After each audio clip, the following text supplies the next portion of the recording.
And allegedly we are live. This is the sound check portion. Let us know how we sound, and we'll get started with the show here in a couple of minutes. Oh, these poor folks up north. Their water heater went bad at right about this time last night. Oh, shit. Lunar Girl and Dragon Buddy's water heater. Yeah. Giant middle fingers. Hey, it's Christmas. Burp. Here's your fucking hot water heater. See, that's the kind of shit that notoriously things like that would happen while I was away. Oh, yeah. Yeah. Same here. Yeah. Like, the second you leave on a work trip, it's like, Yep. oh, this flooded or this broke. Yep. Like, oh, we're going to have a 200-year flood while you're in Hawaii. Yeah. Yeah, and you can't do a goddamn thing about it. Oh, yeah. No, the best is when they get, like, bombarded with snow here, and, again, we're off in some exotic place. Yep. My God. We were on a cold weather trainer once. I don't think you were on that one. We were going to places like Iceland, a couple other stops that were all supposed to be like cold weather shit. And it was like strangely warm for that time of year, but Jersey got a shitload of snow dropped on I them remember when this during happened. that week. I remember when this happened. I think wasn't House on that trip? Probably. Yeah, I think it was because we were like digging everybody out and like calling back and being like, "Oh yeah, we're all good. Can you guys dig out our cars? Because we're yeah, fucking bullshit. Sitting in Iceland with your fucking in the hot springs or whatever. That is one place that I want to go back to, like after my career is over, or go even while I'm still in and take Kristen with me. Like that's one place of all the places around the world. That's one that I would actually like to go back to. Yeah, and you know what? You can get flights pretty cheap there. Can you? Honestly, yeah. It's there's a was it? I think it's Iceland Air that they fly 757s out of Newark, I want to say. Oh, that's not bad. Yeah, they go back and forth there. It's not if you think about it, it was our alternate going transatlantic all those times. Always fucking windy though. Yeah. I remember standing on that ramp and just like feeling like I was gonna blow away, like I was on a parachute. Anyway. Get it all out of your system. Evidently, we sound fantastic. Oh man, fucking head hurts. You know what? Dave's still feeling some pain. Time for some vitamin M. Met up right before the show. I am drinking, since we probably won't get a chance to talk about this on the show, this Founders beer that Kristen got for me. She went to the Wegmans liquor store, and it was like, I've never been in one, but apparently it's like, oh, yeah, as soon as you walk in. So she saw, legit. Yeah, and I think this is like a seasonal thing. This is the Founders highly acclaimed KBS vanilla, cinnamon, and cocoa. That sounds Imperial Stout. fucking gross. Sounds like chick beer. Imperial Stout with coffee, cinnamon, vanilla extract, and cocoa. And here's the thing. Like you know me, I've never been. Does it come with a string for your tampon? I don't even know why I bother with you. Anyway, I used to not be big into dark beers, but I'm slowly trying to get there. What is this? I don't want it to fucking foam over. You haven't done the obligatory Diet Coke in the microphone pour in a long time. This is true, and I didn't feel like picking this up. I really should take off my shirt. Vickers had said something about like, oh look, he's repping the unit on the podcast. I'm like, I don't know if I should do that all the time. Yeah, that's why I'm not gonna reference my place of business during this episode because I'm not gonna do that some things that I may say might get me canceled. So I don't want to. Believe me, I will have the appropriate preamble before any of that fucking shit starts. Oh, okay. I practiced it earlier with Nick. All right, there we go. Okay. I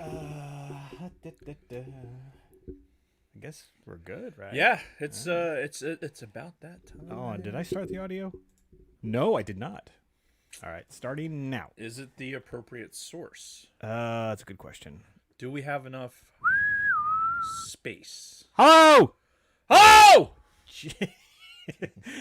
Apologies to the listening audience, but that's what happens normally when we start the audio recording. We gotta, get some levels going on there. Typically, we haven't gone live at that point, so I don't know what that rang off of, but it was fucking loud. yeah, I think it was the inside of the guitar. you got that reverb going on. Reverb is back on. All right, I think we're good. It's my toast. Did you check the space? Are we good on space? Yeah. No, I checked that before you got here. All right.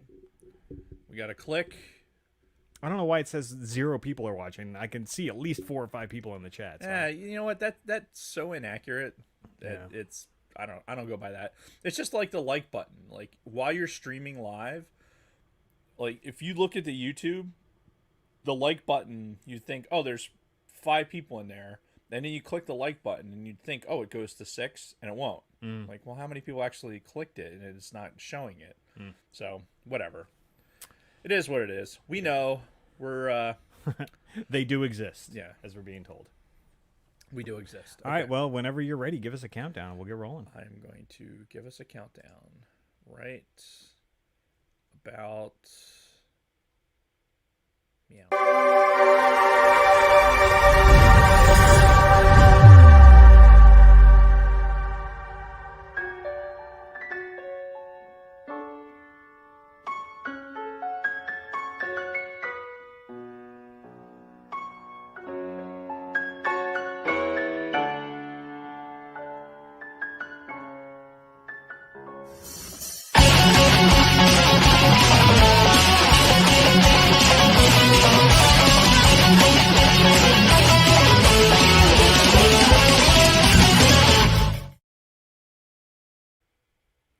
To our good friend Dragon Buddy. To Dragon Buddy. Yeah, Dragon Buddy, good friend of the show. Oh, boy. He unfortunately spent the whole day changing the hot water heater in his house today.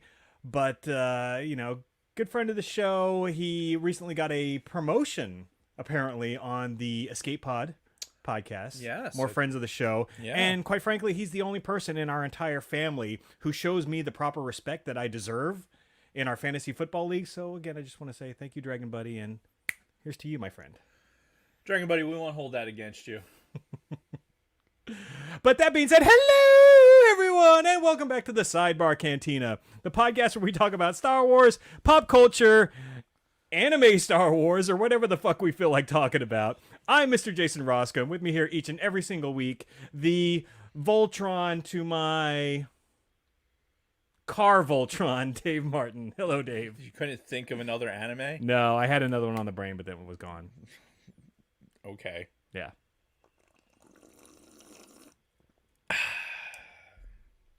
How are you?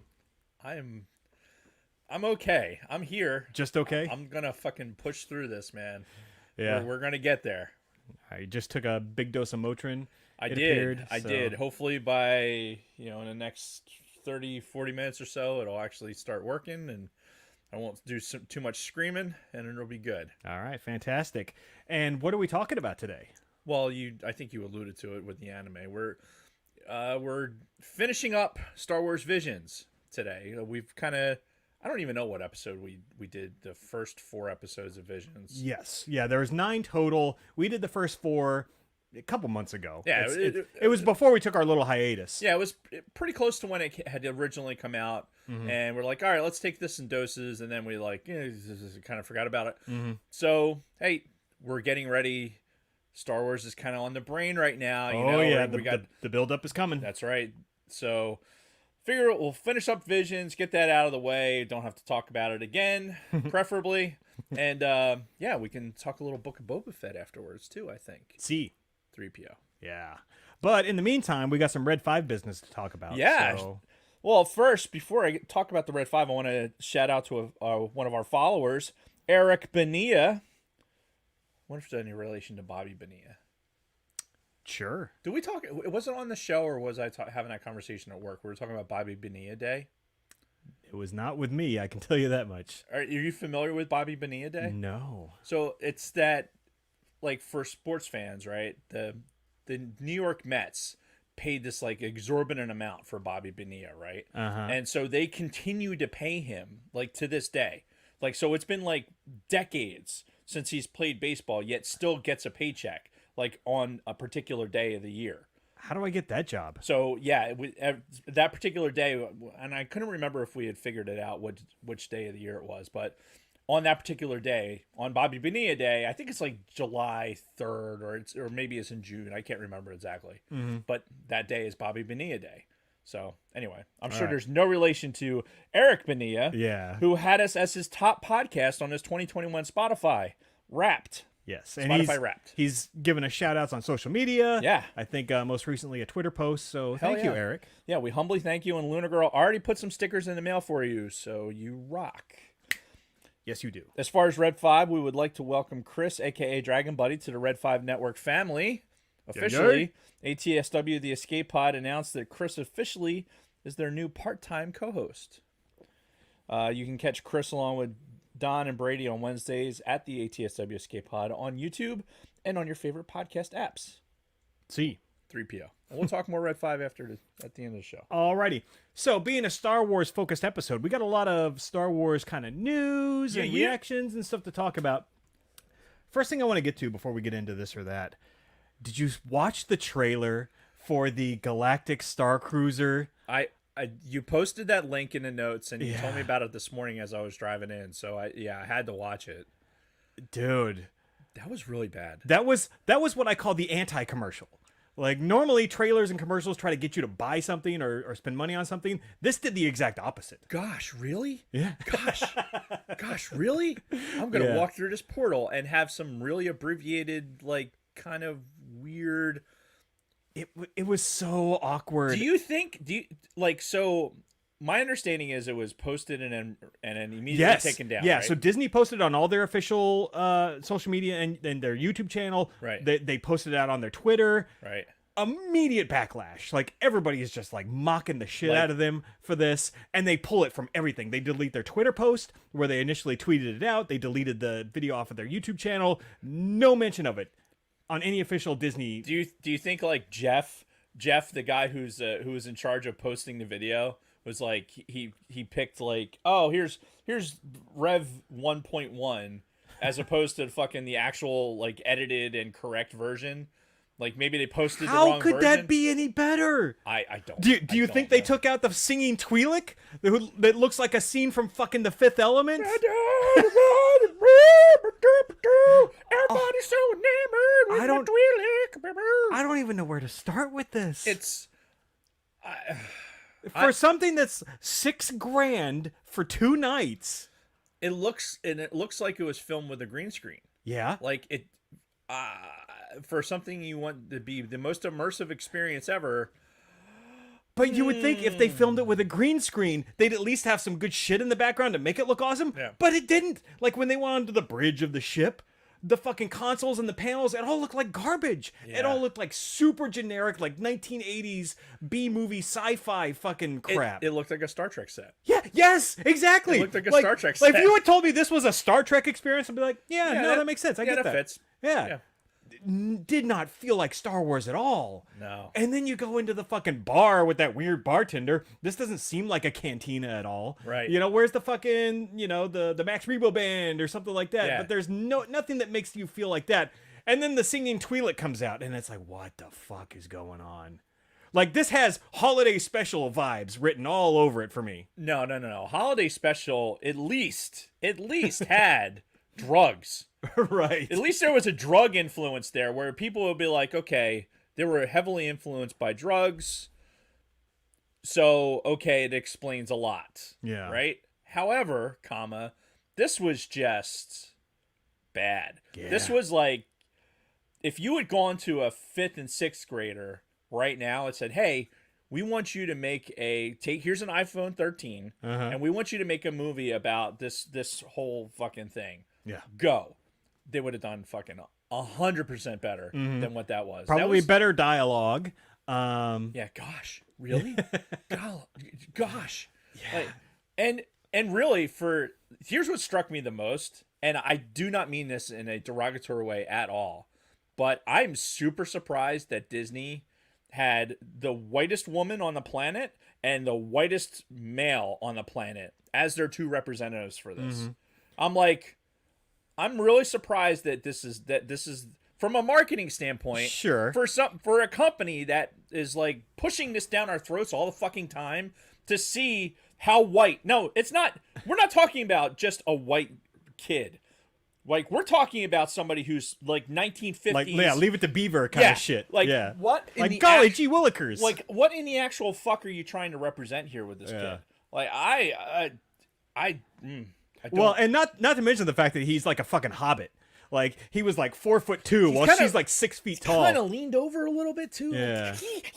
Like that the lady who was like talking about it, and yeah, you can't fault her. She's actually one of the people in charge of the whole project. Yeah, she's in Imagineering and right. everything else. So they just shoved her to the forefront, like, oh, female, perfect, boom, shove you to the forefront, narrate this fucking thing, and she's doing the best she can. And but obviously that's not her job. This kid fucking why not animate this? Like, you say like gosh enough times, I would expect Goofy to come out of the fucking the walls. Of course. Yeah. You know, it's it was bad. It was really, really bad. Mm-hmm. And you know what?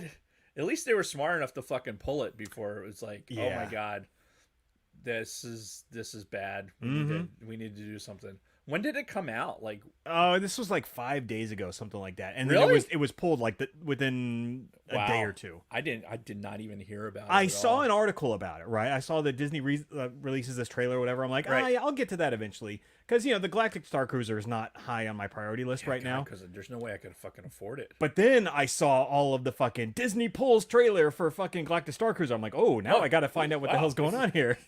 And then, I started like watching some of these reposts of the video, and I'm like, oh God, oh no, what have you done? Swede's been dying to fucking post his "We Don't Hawk Trek Here" meme. Oh, I mean, we'll put a pin in that and come back to that. Anything else on the Galactic Star Cruiser before we move on to the... it was absolute garbage. Yep. But Disney did, or Lucasfilm, Star Wars, whoever, just like within the last hour and a half, released a new trailer for that Star Wars Hunters game. Yeah. That's coming out, which I think we had very briefly talked about it, only because we didn't have any real information on it, besides it was like an arena-style game, mostly for mobile platforms. Well, they released a gameplay trailer, again, a couple hours ago. We watched it. I'm interested. Yeah. I'm really interested. It looks kind of neat. It had like a Fortnite vibe to me. Yeah, it's a very Fortnite-ish kind of thing. Third-person action. Yeah. You're playing against other players. It's like a 4v4 arena type environment.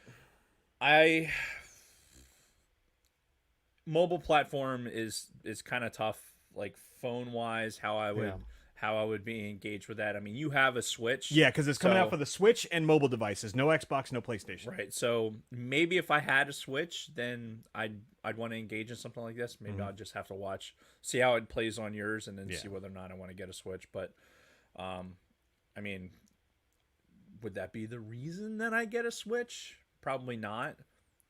I'd need a new phone because my broken ass screen. I'm definitely not getting a fucking game like that. It wouldn't go well.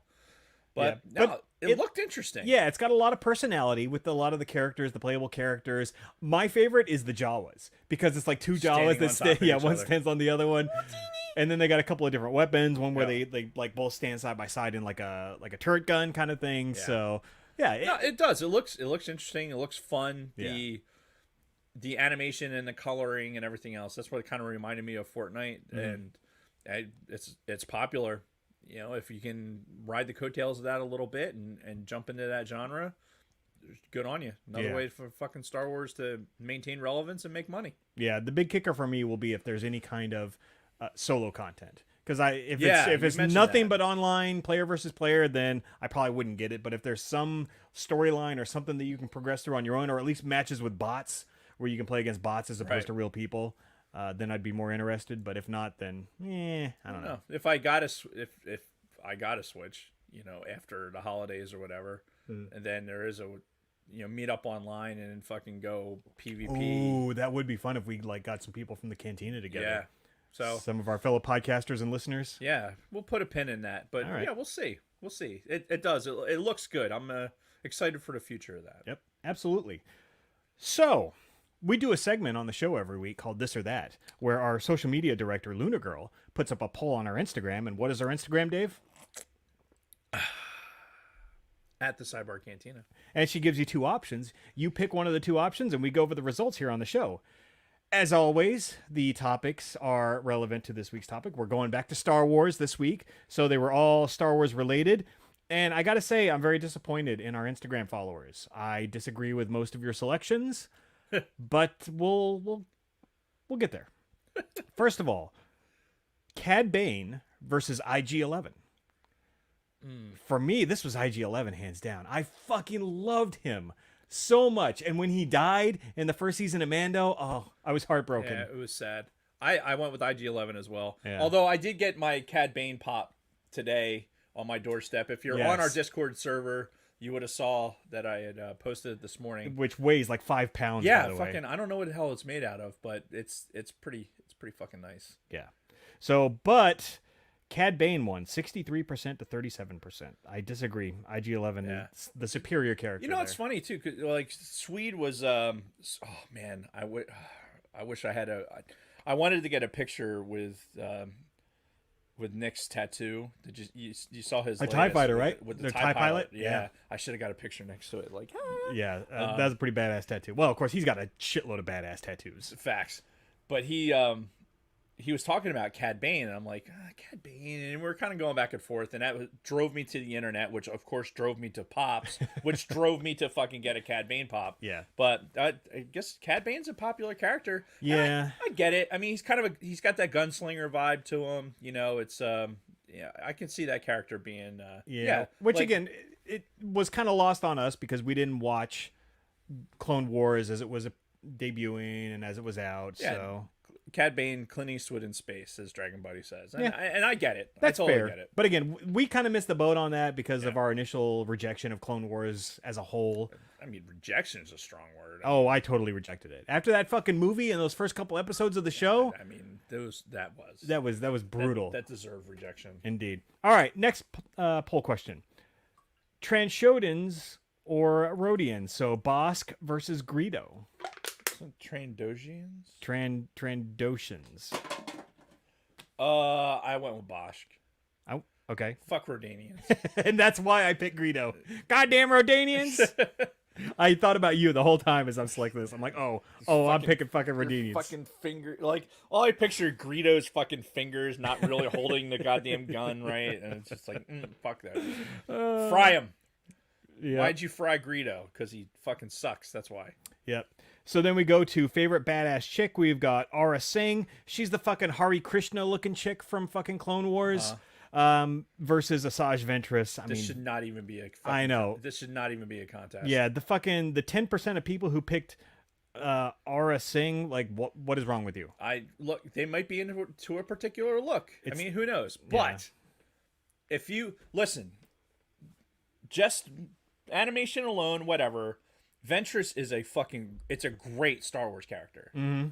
And I wish there was more content, like more animated content, whatever we can get more of this particular character, because with all the books and everything else, I think this is a great character in Star Wars. Sure. That is not talked about enough. But they kind of closed the chapter on that character in that one book, right? Well, they did, but I mean, shit. It's Star Wars. Is any chapter really closed? Yeah, that's fair.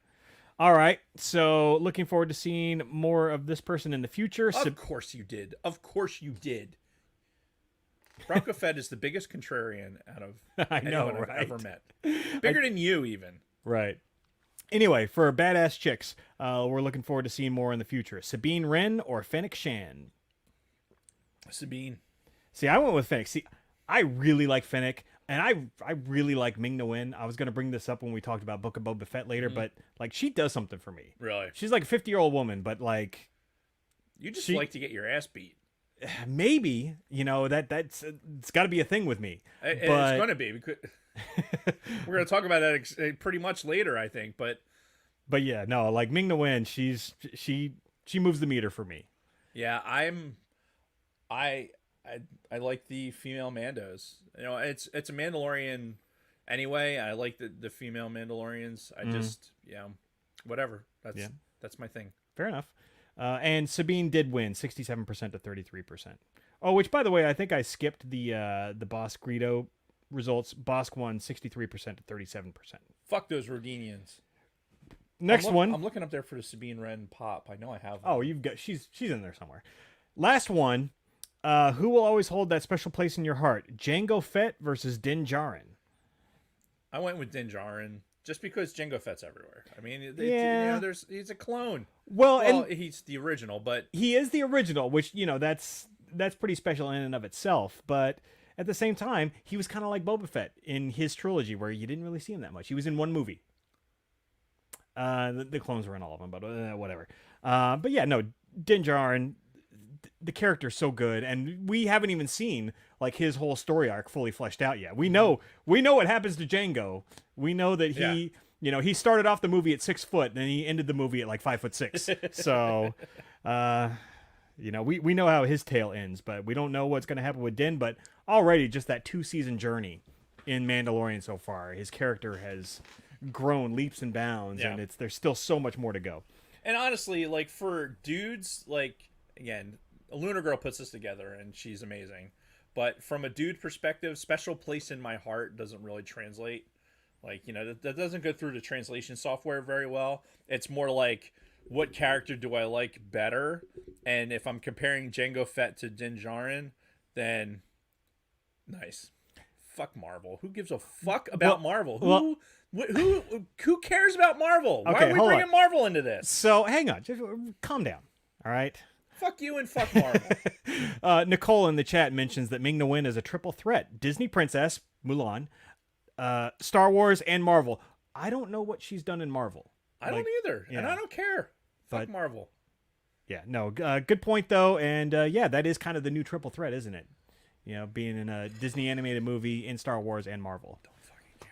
Anyway, getting back to our poll results. I don't care about fucking Spider-Man. I don't care about all the extra fucking... Can there be any more like, oh, let's have John Cena as this superhero. Let's have this fucking bullshit. I don't fucking care. Like, that little iota of like, oh, maybe I want to see this movie because that looks like it might actually be pretty good. And then, oh, let's have another one 2 weeks later come out. Fuck you. No, I'm done. I'm done with the whole fucking thing. Nope. That little bit, like, oh wow, that Spider-Man movie, that might actually be good. I might actually be able to go and enjoy that. But wait, there's more. Like, fuck you. No, there's no more. I'm done. I'm done. Okay, and apparently she was in Agents of S.H.I.E.L.D., which I never saw. But again, tip of the hat to Ming-Na Wen. Din Djarin won 75% to 25% over Jango Fett. And that was this week's This or That. Fuck Marvel. Wow. Dude, I'm sick of it. I'm sick of seeing it. Like, and you know what? Maybe there's people out there that are like this with Star Wars, but honestly, there's way more Marvel out there than there is Star Wars. Oh yeah, way without more. question. Way fucking more. And 90% of it's fucking hot garbage. That's all in the eye of the beholder, right? It's depends on who you ask. But anyway, like, I'm not the biggest Marvel defender. Like, I enjoyed everything all the way up to Endgame. I'm going to see Spider-Man when it comes out, but I'm not like, I don't see everything when it comes out. I don't know if I'll see anything after Spider-Man, but... Well, all right. So, Andrew Gore states that the MCU is the far and away the most successful movie franchise on the planet. He's not wrong. Like, if we're talking straight money-wise, dude, they've made so much money hand over fist. Over the past, I don't know, fucking decade or whatever, however long the MCU's really kind of been in full stride. But either way, it's all right. The beauty of this is tired of it. But the world is so tired of it. The world is big enough for both Star Wars and Marvel and DC and all this other stuff. There's plenty of room for everything. You don't have to like everything. You're right. I don't like that. Right. What did you do? There's like a bird in the air conditioner behind me. Anyway, right, we're going to have a bird in the studio next. Are we ready to move on to our weeks? I guess. All right, mine's going to be fairly quick here. First, I worked all weekend. So fairly quick? I doubt it. Well, I mean, my last bullet point might take a few minutes. But I worked all weekend, so as far as like extracurricular stuff, I really didn't have a whole lot of time to do anything. So that was that. I did talk to my mom yesterday. Oh, yeah? In regards to last week's episode, the Beach Boys. She, I knew she liked the Beach Boys. I didn't realize she was as big of a fan as she was, which I mean, kind of makes sense because she was alive during the height of their popularity, and Right. she was a kid and a teenager, and yeah, she absolutely loves the Beach Boys. She mentioned, because we talked about our countdown list, and my number one song from Pet Sounds was Soup John B. She said that was always her favorite song of theirs too, and I'm like, I had no idea. Nice. I had an uncle who used to play music and everything, and she'd have him sing that and perform that song for her anytime she'd see him back in the day. So I just thought that was kind of a neat thing. Also, she saw them in concert just a few months before the pandemic started, apparently. Like maybe 6 months before all the COVID shit went down. No shit. Yeah, she saw them in concert. She said it was like the best concert she'd ever been to in her life. No shit. She said even John Stamos made an appearance. So, Well, you're still in Cali, so probably oh yeah. still floats around and does shit out there. Yeah, so He's not going to show up at the fucking Scottish Rite Theater in Collingswood to Probably fucking not. do a show out there. But yeah. But no, I thought that was cool, and then now I kind of wish I'd talked to her a little bit more before we did that episode, but what are you going to do? that'd be good. Well, we're talking about it now. Yeah. Good stuff. Yeah, Love very the good Beach stuff.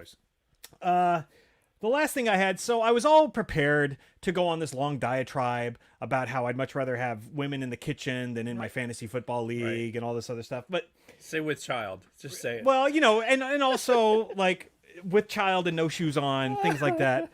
But, I was all prepared to go on this long diatribe, but then I had this revelation, because where this is all coming from is I lost to Lunar Girl in fantasy football over the weekend, making my only 3 losses to the only 2 women in our league. And I was all ready to go on this massive, like, sexist, misogynist diatribe, but I had this revelation, and it was like, you know what? No. Like, I totally misconstrued this whole thing. Women should be really good at fantasy football. Like, especially women like Lunar Girl and Kristen. They should be fantastic at fantasy football. And if you'll give me a couple of minutes, I'll explain why. Before you start, Okay. remember that these views are the views of Jason Roskam and not the views of Dave Martin or the Sidebar Cantina.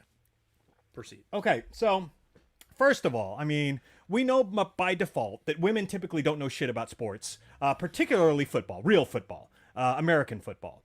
And where do they get their knowledge of football? They get it from us, from men, right? And it probably starts with their fathers, right? Because on a deep level, young women, they really just want the love and approval of their fathers. And so they'll like a woman should, they hang on every word that a man says. And growing up, they try to get the approval of their father. They listen to them talk about football and yell at the TV and everything. And then, at some point they realize that their fathers don't give a shit about them and don't really care about them and just want them to leave them alone. That's when they go and get a boyfriend or a husband or whatever. And then they latch on to one of those. And then, again, they'll hang on every word that we say, as God intended, as the Bible says. And, they'll, obviously we're interested in football, so they'll listen to us talk about football, and they'll let us teach them football. Like, for example, Kristen, when her and I first met, she didn't know shit about football. And, I had to listen to the whole, like, oh, what's a third down? Why did that guy in the black and white stripes throw that yellow thing? And you got to explain it to him over time and everything. So, they learn from the most knowledgeable people. And then you have to think about, like, women, when they get as old as Lunar Girl and Kristen, that's a lifetime of football knowledge that they've absorbed. So, yes, they should be that good at fantasy football. And I completely underestimated, like, how fantastic they would be in this advanced age. So I completely took it for granted, didn't think about the bigger picture here. So, hey, they beat me. Good job. But the funny thing is that I'm probably not even going to play either of them in the playoffs because they have like a combined 15 losses between the two of them. And I'm still the number 1 seed. So it's just weird. I just had all these kind of thoughts going in my head. I'm like, oh, that does make sense. They should be good at fantasy football. So, but that's all. That's really all I had to say about that. But good game, Luna Girl. How about you? How about your week?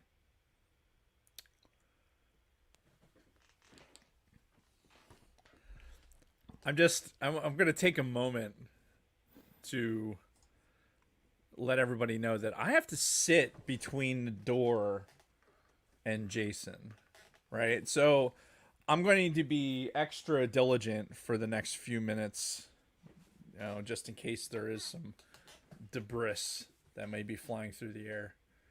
I mean, I don't think that'll happen. Oh, okay. So anyway, good talk, Jason. Yeah. So what about you? What you been doing this week? I am still dealing with a concussion, sadly. Fuck. I talked about it last week. I fucking hit my head in my goddamn car, and it's still. I'm better than I was like this time last week. I really should have not I shouldn't have done the show. It was one of those when I saw the doctor. I did the show on Monday because you hit your head the Sunday before, right? The day before. Yeah, and then I went to the doctor on Tuesday, and he was like, stay home from work.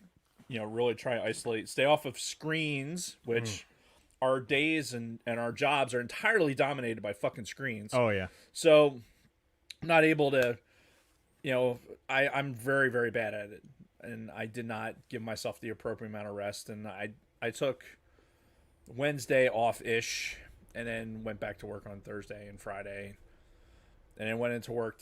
I worked kind of at the lodge all weekend, doing stuff because there's things that have to get done, and then went into work today because it was putting something together for a training day today. So I'm still dealing with it, and it's fucking sucks. I've hit my head pretty hard before. I had never had it linger this long, so I think it's just with my advanced age. So yeah, the body probably takes longer to recover and everything. Yeah, it's been kind of a shit show, and I literally a lot of that show on Monday, a lot of last week, I'm really I'm fuzzy on. Right, going to work and whatever happened on Monday. Really? Yeah. Oh fuck. Yeah, a lot of that show is it's not good. Not much of it's there. Thank God it's on YouTube. Yes. Otherwise I really wouldn't fucking remember a lot of it. So yeah, it fucking sucks. Wear a helmet, kids, because the concussion you get today is going to affect you later if you ever decide to fucking hit your head. Especially you, Swede. Fucking put a helmet on when you're snowboarding. That was it, man. I kind of, like I said, I kind of worked through the weekend. I know you had a working weekend as well. Mm-hmm. And I was, busy trying to get stuff done for Lodge, and just plowing through, getting ready for the holiday season. Which, I mean, we're technically in the Christmas season now. Yeah. So we're in December. Dude, it's bonkers because, for us, in a flying squadron, this is, the busiest time of year, right? This is where, this is where Nick makes all his money, right? Because he does the end to half product, and he's mobbed right now. Yeah. With getting proration and all that other bullshit done. Oh, I remember that back when I was a flyer. That whole December time frame was always crazy because you'd need night flights and there'd be no night flights available. Yep. And yeah, we've been beating people with sticks for the past 6 weeks to get people in do their sims and getting all this other bullshit done. Mm-hmm. And then it's been brutal, and all of it involves a fucking computer and sitting here and staring at screens. So it's not like anything I can just do. So yeah, it kind of sucks. I did get to I got to teach a little bit today, which was kind of fun. I haven't gotten in front of a group and teach anything. I think the last thing I really taught, it was probably, actually, that's not true. I think when I was in the IG office, I taught one of the there's a thing for the wit that I taught when I was the and most of the listeners are like, what the fuck are they talking about? Words, right? IG, wit, what are all these things? Yeah, all the things. IG 11s. Yeah. Yeah. But yeah, no, teaching, you're in your element when you're teaching. I know this. I remember this from when we worked together. So it's so I got to stand in front of a group and teach a little bit today, and it was tough, again, pushing through the fucking fog of war here. Well, I'm sure if you weren't dealing with the concussion, then you probably were, in your element and enjoying yourself. I hope so. But it was fun. I seek opportunities to do that again. And that's all I remember, honestly. All right. If adventures happen this week, I think we're going to save the football talk for the post show. Yep. Because that's what we've been doing. And, this is a great time to probably plug stuff like that. If you're listening to us only on audio, you're really missing out because you need to subscribe to us on YouTube. And what is our YouTube, Dave? The Sidebar Cantina. Yeah, it's youtube.com/c/the Sidebar Cantina. I think. Correct us in the chat if we're wrong. And yeah, subscribe on there because you get some pre-show stuff, you get some post-show, and the cameras keep rolling during our breaks, which we're about to take one. And you miss a little bit if you're only listening to the audio. And also, you also mentioned our Discord earlier. We have a Discord channel. That's where we post our most degenerate stuff. That's the only place where I can post on social media right now because I'm still banned from posting anything in Facebook groups for at least another 3 or 4 days. Yep. Can't imagine why. I don't know. I don't know why people don't like me and the things that I say. It makes no sense. Right. But either way, yeah, go to our Discord, sign up for our Discord, follow us on Instagram, which we've already talked about. Apparently, we do have a Twitter at Sidebar Cantina, which, the only things on Twitter that aren't cancer are us and Eric Bollinger, so. Bania. Yeah. Sorry, dude. So, yeah, go and subscribe to us in all those places, follow us in all those places. Yes, do it. And do it. And before we get into our main topic, which is, again, Star Wars Visions, we're also going to speculate a little bit on Book of Boba Fett and, just keep talking some Star Wars. We're going to take a quick break. Yes. If you're ready. And be right back after this very special word from our sponsors. Why is it got to be a special word? I don't know. There's so going to be a rebuttal on Wednesday. I love it. Oh, God. Oh, you guys are killing me. Oh, man. I really expected something to come. Like, if this was happening in my house, there would have been vegetables flying through the air, regardless of the collateral damage. So Kristen is far better for not throwing stuff and being concerned with my well-being, and I appreciate that. I thank you. Weird weather out there, man. It's warm as shit, right? It is. It's warm, but it's windy. It's 61 right now. And we're going to get snow on Wednesday. I know. I saw that. It's fucking weird. Well, and you heard about the blizzard in Hawaii, right? Or the projected blizzard? Well, yeah, but that... All right. So, it was a blizzard on the top of the fucking mountain. Okay, that's kind of what I thought it was. It wasn't but obviously for the entire island. Obviously, the news sites, they kind of, Yeah, they overblew the whole thing. It's at the top of the island where it has the observatories and everything else. Yeah, at the top of the mountain. Mm-hmm. That's where the fucking blizzard warning was. Right. It's high wind. It was high winds. It's called a what do they call it? Shit, my fucking brain. It's called a particular low, and. Dragon Buddy mentioned ducking in the chat, and he's like, I actually meant ducking for once. Because anytime you spell fucking on your phone, it always changes it to ducking for some fucking reason. Well, you got to go into your dictionary and fix it. Yeah. It's called something like, and you know what?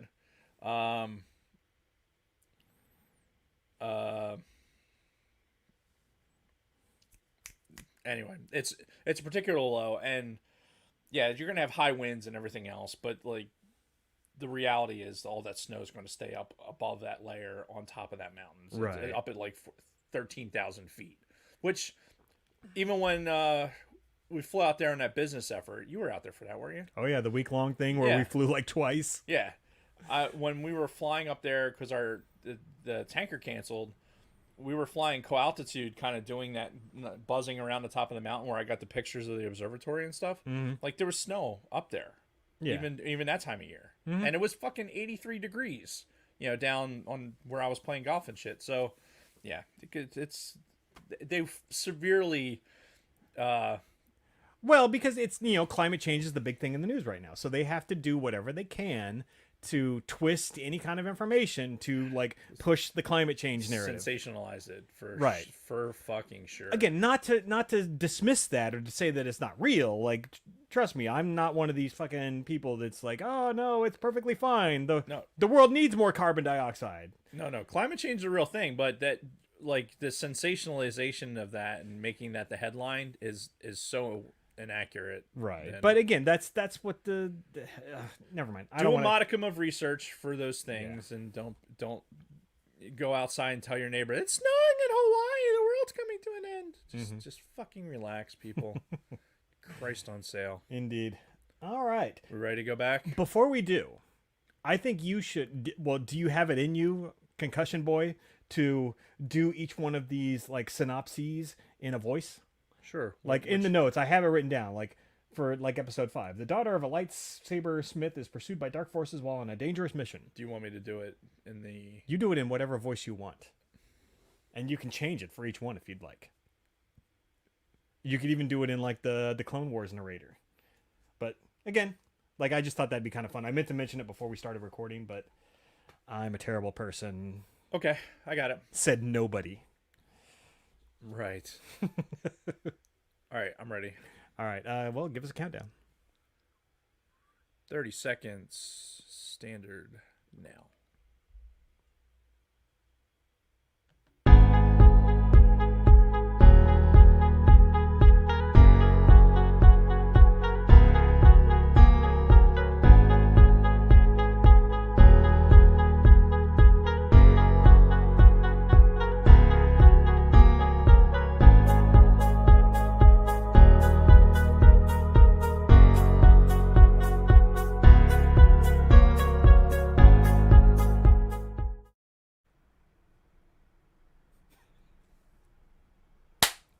And we're back. The fucking trains. It's like they know somehow that we're trying to be quiet. We're lucky we got through the intro 30 seconds without the train. I know, like the train had just gone by when we had started the show. Oh, had it? Oh, I didn't notice. So yes, we are back, and we're talking about Star Wars Visions some more. We're finishing off this experimental series that was put out as a Disney Plus exclusive, and we're talking about episodes 5 through 9. Yep. So, Dave, give us a quick rundown of episode 5. All right. Episode 5 was called The Ninth Jedi. The daughter of a lightsaber smith is pursued by dark forces while on a dangerous mission. Which, I think that description doesn't even really give it justice because, again, something you have to kind of think about as you're going into these episodes is none of this stuff is canon. They came out and straight up said this at the beginning. None of it's canon, so they take a lot of liberties with these stories because immediately, even though I know this, I'm going into it being like, okay, what era is this? They're talking about the extinct Jedi and them trying to come back. Like, is this immediately post the Purge? Is it during, the Rebels time frame? Like, when is this? Is this during the post Return of the Jedi? And you get no context for it whatsoever. Right. At all. Like, no way to really know. Just beyond the fact that the Jedi have been wiped out. And now all these Force-sensitive people are being summoned to this one spot. Which, I mean, right off the bat, we see this holo message from this guy that called all these Force users here, right? Right. And it's this dude in like the fucking robotic mask and the red eyes. And, he's like, oh, anybody who's using the Force. And he's got this like evil sounding voice. Right. Force users, if you want to be a Jedi, I'm making lightsabers. Come to this place. Like, he might as well have been saying, no, this is not a trap. Don't worry about it. And by the way, not a trap. Definitely not a trap. Don't worry about it. It's not a like, trap. What the fuck? So, yeah, very, very crazy concept here. But all these Force users start showing up, all kind of looking... And it's all about getting a lightsaber. It's not even about like being trained in the Force or, reestablishing the Order. They kind of mentioned that a little bit. Well, they're all Jedi, right? They're Jedi that have been kind of dispersed and are in hiding, but they don't have access to kyber crystals. Yeah, no in order lightsabers. to make lightsabers. Yeah, exactly. So like lightsabers are like so hard to come by at this point. Right. So that this particular planet run by the fucking this guy, the Magistrate Juro, which is the Darth Vader looking dude with the red eyes that summoned everybody. Definitely not a trap. Yeah. And Not a trap, Batman. Which, I was a little bit confused because the Sabersmith, the guy that's down on the planet, when they get there, he is not the same guy. Like, at first I'm thinking it's the same dude that's making the lightsabers, that's calling everybody. But he's a completely different guy. No, it totally makes sense. You know, like, you're going to have, like, okay, here's the guy who requests the fucking blacksmith to make the sabers. And then here's the guy who does all the bitch work to actually make the sabers. Yeah. Totally makes sense. So the animation for this, the environment animation on this episode was fucking beautiful. Like, I loved the environments, the ships, all of that stuff. I thought it was great. The characters, like, straight up out of Voltron or one of those types of 80s animated shows. Yeah, I didn't have necessarily. I agree with you. The backgrounds and everything else was, like, really, really well done. I think they incorporated the John Williams style music. Yes, and that's what I wrote down in my notes. They started off with the Yoda theme. This episode started with the Yoda theme and kind of like, kind of bridged out into some other stuff. But yeah, very John Williams sounding. Yeah, so it had, like, these Star Wars elements into it that were, like, really, really nice, and it gave you this, even though it was, like, a very brownish, very kind of darkish feel. So you had this. They mentioned the dark side in kind of the initial read with the narrator, but then it's like, all right, this could be the potential, like, awakening of whatever, as they're kind of leading you along. But it's anime, right? This is what anime characters are like. This is what they look like. Right. And style-wise, I had no issue with any of the animation going on. Even with the characters, it's very obvious it was made to a certain style, and that's fine. And again, like, the environments, especially when you're, like, looking at those outer shots of, like, the asteroids and the place where that base was, where they're collecting, like, these, basically they're grabbing asteroids out of the fucking sky and pulling them down and then, like, harvesting the kyber out of them. Yeah, which, I mean, that all looked fucking awesome. Yeah. So I had no issue with any of that. And a majority of this episode, and again, keep in mind too that these episodes are anywhere from, like, 12 to 20 minutes. Right.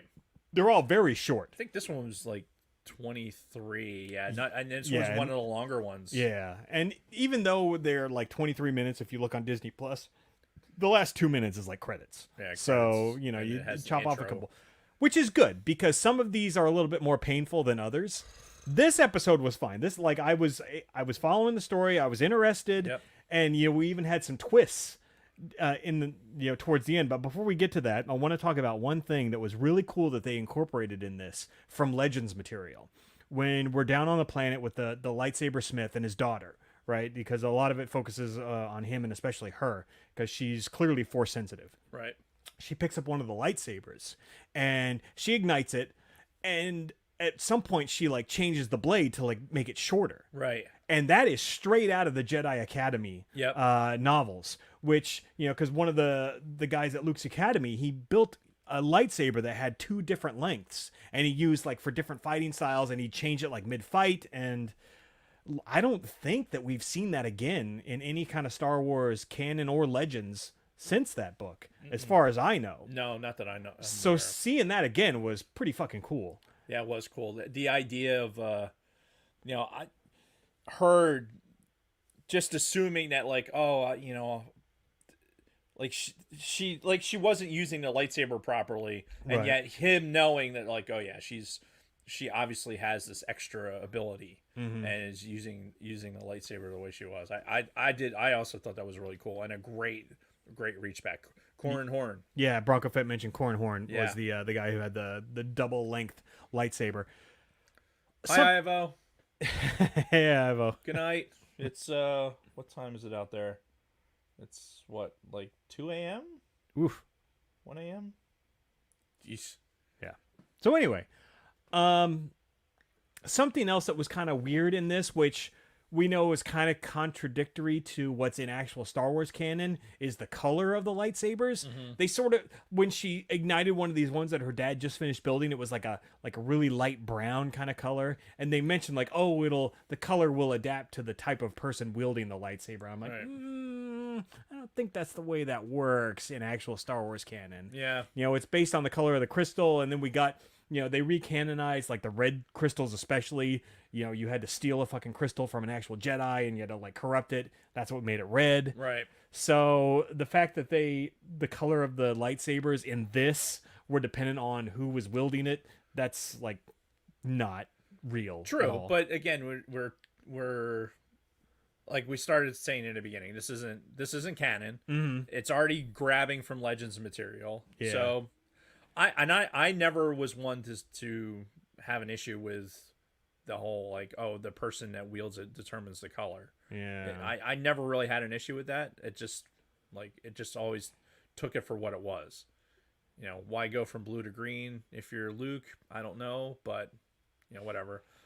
The current canon, I'm fine with also. It just was never one of those things that really bothered me. Yeah. We just know red is best. That's just what we know. Well, obviously. I mean, duh. Yeah. So, but we have this whole sequence where Unless it's the baby killer. yeah, that's one time when the blue is acceptable. Yes. And your father wanted you to have this. He killed 30 children with it.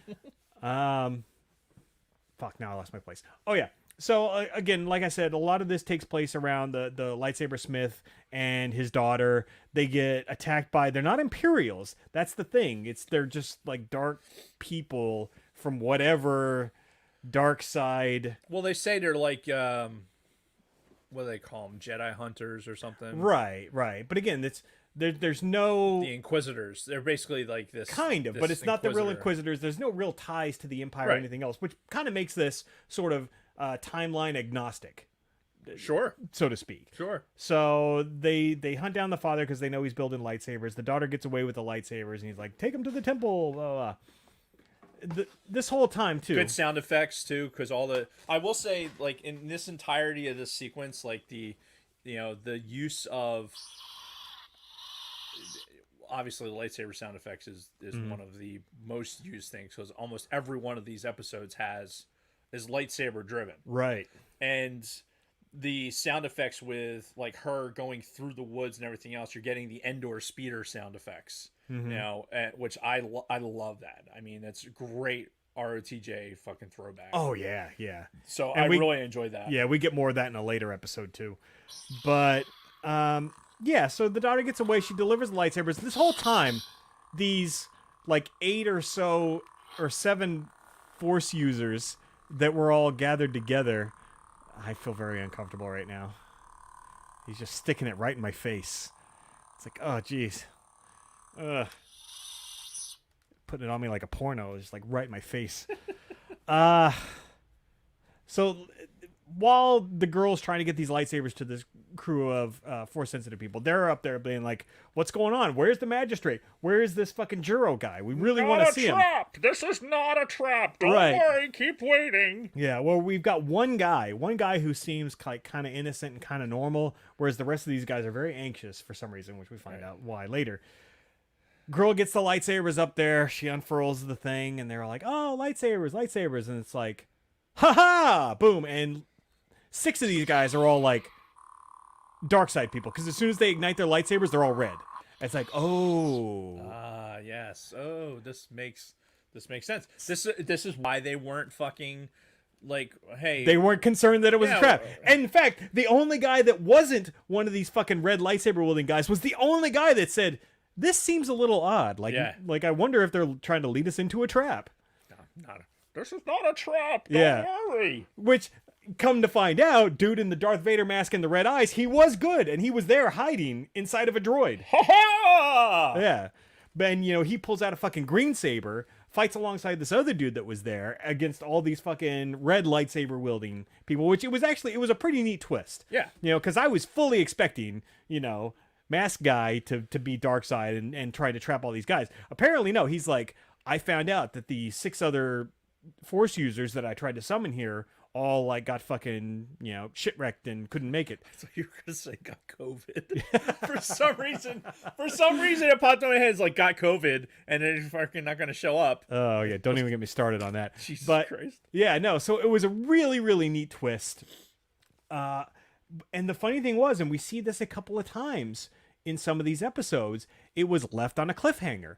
The girl, after she got the lightsabers and they fought off the red people, they're like, she's like, my dad's still on this fucking Imperial ship. We need to go rescue him. And the 2 dudes that are left are like, all right, we'll go. And that's it. That's the end of the episode. Yep. And we never see or hear from these people again. Yeah. And we never will. See, I don't know, because a couple of these episodes were left on cliffhangers, and it almost makes me think, are they planning on making a Visions 2 or a second season?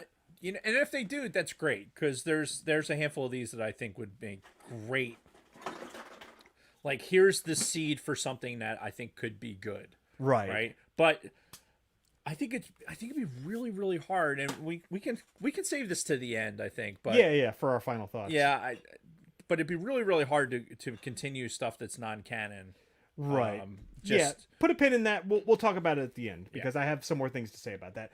In the meantime, give us a quick synopsis of the next episode. Okay. Episode 6. Episode 6. T0B1. A cybernetic boy who dreams of being a Jedi discovers a dangerous truth about his creator. Oh my god. Fuck this. Ooh, this episode. This made me want to fucking destroy children. Yeah. Like I got 7 minutes into this. And well, thankfully it was one of the shorter episodes. This was like a 14-minuter. But it was tough, you know. We had Mega Man fucking popping out right from the get-go as a droid, and he's like, I want to be a real Jedi. I want to be a real boy. Yeah, and fucking Geppetto's like, no, you know, you're a fucking droid. Did you make me taller this time? Like, dude, stop it. Now, I will say that there is this is a genre of anime that is popular. I guess. And that's what this was written to. This is not my cup of tea. Yeah. Because I don't like huge pieces of shit in my tea. Exactly. And yeah, it was very childish. It seemed like it was geared towards a very young audience. Like, yeah, you say that, but I think this anime genre is just like this. I think it's just maybe even with adult content, I think it's just like this. Yeah. Again, I just could not stomach it. The high squeaky voices, the blue and white, like it was just washed out. Yes, exactly. That's what I was going to say. Visually, it was a very washed out presentation. I just had a tough time even looking at it. Could be because my fucking vision's still all jacked up, but no, I saw it too, and my vision is fairly normal. But we do get the one point where, you know, he's T0B1, which I knew where this was going. And then by the end of the episode, we got Geppetto going like, I said your name is Toby. You know, and he tells him his name is Toby, and he becomes a real boy, and he becomes a Jedi, and I don't get it. I'm a real boy. Yeah, this was like Pinocchio in fucking Star Wars. So strange. And we've talked about the whole concept of, you know, droids possibly being force sensitive and using the force and all of that. I think if this is what's going to happen with that, forget I said anything. Mm-hmm. Because there are some really cool places they could go with this. Right. But if this is the direction they would want to go with, like a droid being force sensitive, no, forget it. Forget I said anything. I want the dark and fucking just the I can't think of the name of the anime right now. I don't know, it's not my thing, but there's definitely avenues where I could see this like dark driven samurai side of Star Wars that I'd love to see it go down. Sure, and we've seen hints of that 5, in a couple of these. I think the second episode of Visions, it might have been like that, the first or second one. I think it was that first one, the first one that you really liked. Yeah, it might have been the first one. That very stylized, very, yeah. But yeah, no, this episode 6, TOB1, fuck this episode. Yeah, it's not my cup of tea. Yep. So then we move on to The Elder. Okay. The Elder. Is it just that one bullet point? The first one, yeah. All right. A Jedi and his Padawan pursue a dark and powerful presence. Yeah, very, very simple concept. It's like a Jedi and his Padawan, probably during either the High Republic or the prequel era. Well, the Sith have been dead for hundreds of years. Yeah, so this was probably like the High Republic era. Yeah. Just kind of going off into the Outer Rim to do some Jedi business. This particular episode almost lost me immediately because he said in the beginning, prepare the jump. We're about to make the jump to hyperspace. And they're clearly in hyperspace. Clearly in hyperspace. It's like, come on, guys. Well, like, we all know that you are in hyperspace. You're showing us that you're in hyperspace, and then you come out of hyperspace. And it felt like they were trying to give these two sort of an Obi-Wan and Anakin sort of banter vibe, but it was so In Han dry. Solo's voice. Right, and it was so dry. And just it. And who's Padawan's name? Dan. Yeah, he's Like Dan. Dan. Hi, I'm Dan. I'm like, did I hear that right? Yeah. Is it just Dan? Yeah. Nope, just call me Dan. I'm good. Dan Yeah. the man, they call me. You Yep. can just call me Dan. So Cool. they Dan. Gotcha. they're on their way to this planet. They get to the planet. What's his name? Oh, my name is John Longstockings, the Wise, but you can call him Dan. Right. So they land on Cambodia. Right. They go talk to a couple of the local villagers. Sure, Cambodia. Why not? Pretty much. I mean, it's what it looked like. They talked to a couple The of shy villagers. Yeah, the shy villagers about some stranger that had been roaming through lately. Right. And then they have the brilliant plan, which always works out very well in Yeah. every movie and TV show. Totally split up. Split up. Let's Yep. split up and Send everything will be fine. Send a Padawan to where the dude obviously is. Yeah. Like 100%. Yeah. Yeah, so the dude went up into the hills. His ship's over here. Right. All right, Padawan, go into the hills where the dude went. Well, I'm going to go look at his Padawan's bright ship. idea, who is obviously bloodthirsty. Like, Padawan, yeah. obviously, like, hey, Padawan's got a brilliant idea and he wants to go fucking fight people, so he volunteers. Obviously, the Jedi Master says, you know what? Fine, fuck you. I'm tired of your shit anyway, Dan. Like, can I get a Padawan with a fucking cool name Right. other than Dan? Uh-huh. I could have gotten fucking anybody. Right. Could have gotten Anakin. I could have got Ahsoka. Ahsoka. I could have got some name other. I can't think of other Padawans right now. Plo Koon or That one's too complicated. yeah. Dan. Yeah. Get Dan. Whatever. Anyway, Yeah, so obviously Dan the Padawan. the bad guy's there, but the cool part about that was that the bad guy was voiced by James fucking Hong, which everybody knows who he is. Even if you don't recognize his name, you know who he fucking is. He's the guy. He was in fucking Big Trouble in Little China. He was fucking Tia Carrere's dad in Wayne's World 2. yeah. Yep. He was the guy from Seinfeld. Cartwright, the guy. He's been in fucking everything. He's the guy. He's been so many movies. Yes. Oh my god, if you go to his IMDb, there is so many fucking movies. Yeah, like, and he's still doing stuff on a very consistent basis to Yeah. this day. Dude's probably like fucking 70, 80 years old. But yeah, James fucking Still Hong. doing it. Still killing it. Just perfect character actor. He played the voice of the bad guy because, like, as soon as I heard his voice, I'm like, I know exactly who that is. And I went right to fucking IMDb and then, like, yep, there it is, James Hong. It's fucking great. Yeah. So, and of course, anyway, the fucking Dan, the Padawan, comes up on him, and we almost had like a fucking just like crazy twist in all of this because they start fighting, and fucking the old Sith guy, because he's got these two fucking like these double-bladed like scimitars almost, and he fucking cuts down Dan. Like, I'm Right. like, oh shit, they went there. I'm like, is he fucking dead? Like, I even wrote in my notes, did he just fucking kill the apprentice? Question mark. Well, he said if he kills him, he knows he's gonna get the fucking master, and Yeah. he wants a good fight. So But apparently it was a non-lethal blow. We find out because Dan's still alive, but Right. the master still comes. They have a fight. It's actually a pretty cool death scene when he kills the Sith guy. I can't remember Right. his name. not Dan. James Hong. Yeah. Yeah. When he kills James Hong, it's like a very, and I don't even know what the style of anime is that they do this in, but it's like a very like jerky kind of like, and then it pauses, and then you see the lightsaber extend through the dude's fucking chest. Oh, I'm sure there's some sort of. Yeah, but again, and we'll touch on that when we get to the end and we wrap all of this up, because there's all different styles of anime and everything. I just don't know shit about any of them. Yeah, me either. But it was a cool scene where he fucking killed him at the end. And then, yeah, Dan and his master go about their business from there. Dan, I legitimately, Dan and his fucking I can't even think of how it's a guy really trying to do an impression of Han Solo to me. Yeah, like the slow kind of. It took me a second. Voice. Like, is this really? Is this Harrison Ford doing this? Like, and then I listened for a little bit longer. I'm like, it's definitely not Harrison Ford, but I feel like it's somebody that's trying to be Harrison Ford. Mm-hmm. I'm not going to put her on the show. Kathy? Yeah. She should know by now. How long have we been doing this on Monday nights? I don't know. This is the portion of the show where Dave gets a call from one of his relatives who, despite the fact that we've been doing this for almost 5 years, still doesn't realize that he does the podcast on Monday nights.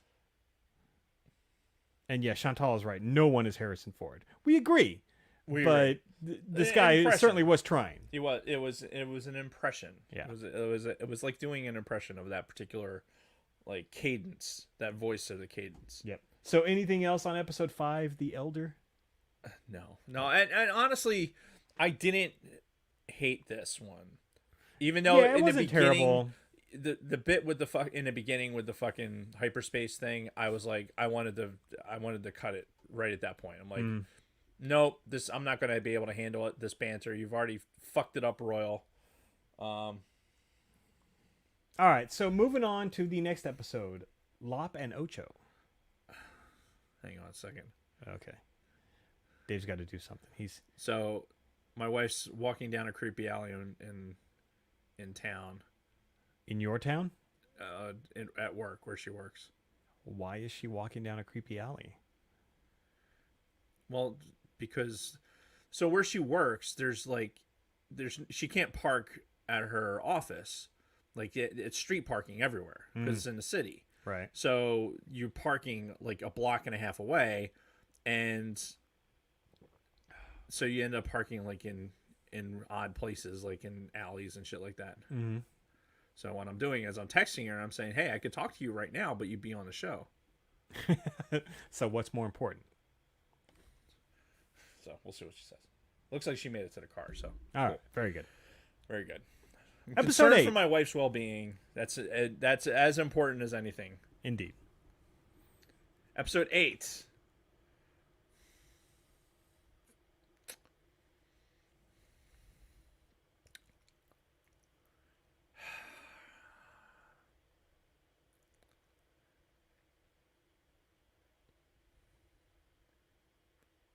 I don't have a good. I like. I mean, I assumed you'd bring out Hank for one of these. Is this the one? No. There's only one more after this, so it's either this one or the next one. Well, it's anticlimactic now if I did Hank with this one. All right, so how about you do the voice guy from Clone Wars?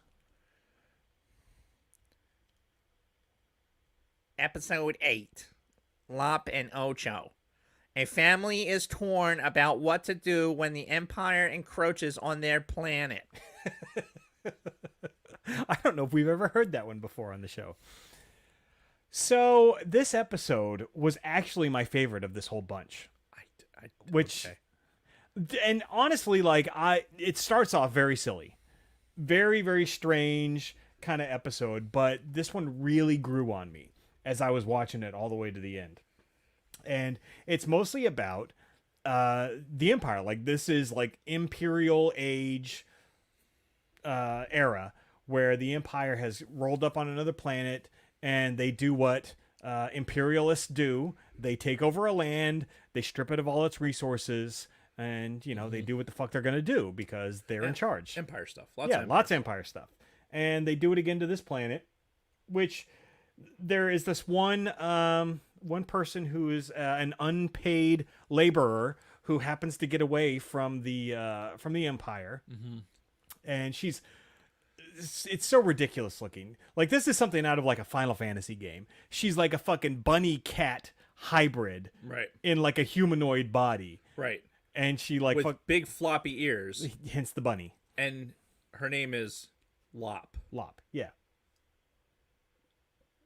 Can we at least try? Can we at least try just a little bit? Yeah. So anyway, I don't know if that's an anime thing. Okay, cool. But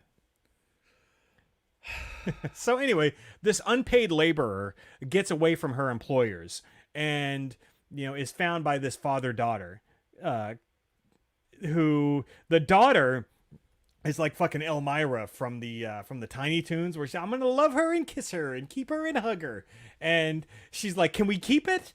To her dad, and she's like, "I want to keep it," And so, like, it looks like she really wants her as like her fucking pet. And we find out she's like raised as a sister and as part of the family. Didn't you get the initial impression that he's like part of the Yakuza,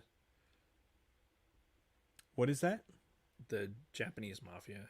You know what the Yakuza is? Why would I know anything about the Japanese mafia? Movies? What movies? A lot of movies. Name one. Lethal Weapon 3. I saw that movie one time in, what was it, like 1996 or 97, whenever Was the it hell that Lethal came out. Weapon 3? Is that the one with Jet Li?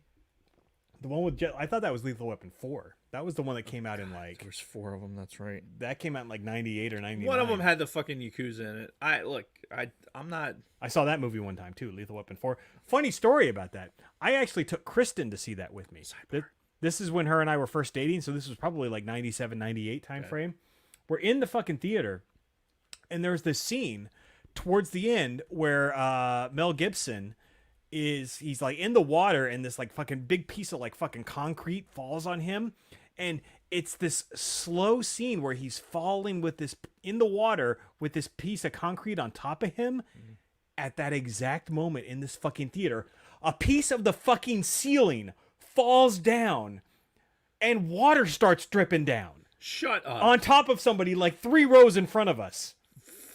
I'm like, is this part of the movie? Was this some sort of like 4D like experience going on? They had to pause the fucking movie. The ushers came in and they pulled these pieces of the ceiling off of this fucking person. They gave them vouchers like, oh, fuck, we're so sorry. And then they gave everybody else, as we were leaving the theater, a voucher for a free movie because they had to pause the fucking movie like 75% of the way in.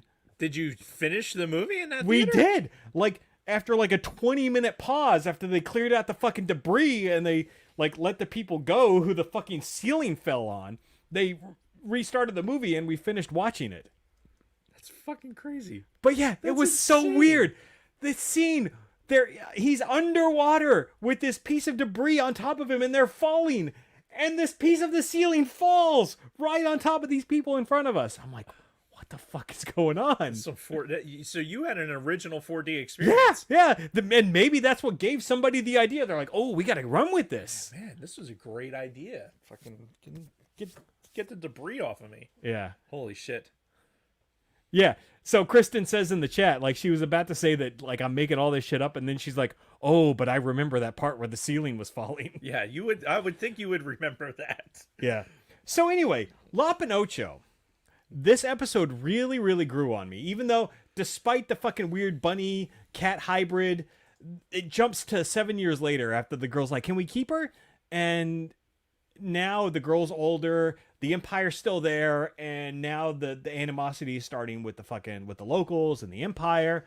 Come to find out, the dad is like totally against the Empire, while the fucking daughter, the one that wanted to adopt the fucking the freak, is, you know, all about the Empire because she's a Fucking freak. She's about to, like, you know, inherit the family, whatever, and The family business. yeah, she's about to inherit the family business, and she's all about the Empire. She's like, no, we need to the Empire's helping us. They're, you know, giving us resources, and they're doing all this other stuff, and they're going to help us be relevant and progress. You know, we're going to be very progressive with the Empire here and everything. So, and obviously, the bunny cat girl Lop, she's more in line with the father, where she's like fucking the Empire they're bad, they're not doing good for us, but she also like kind of wants to keep the family together, where it's very obvious that the dad and daughter are just like completely on opposite ends of the spectrum, Right. when it comes to this.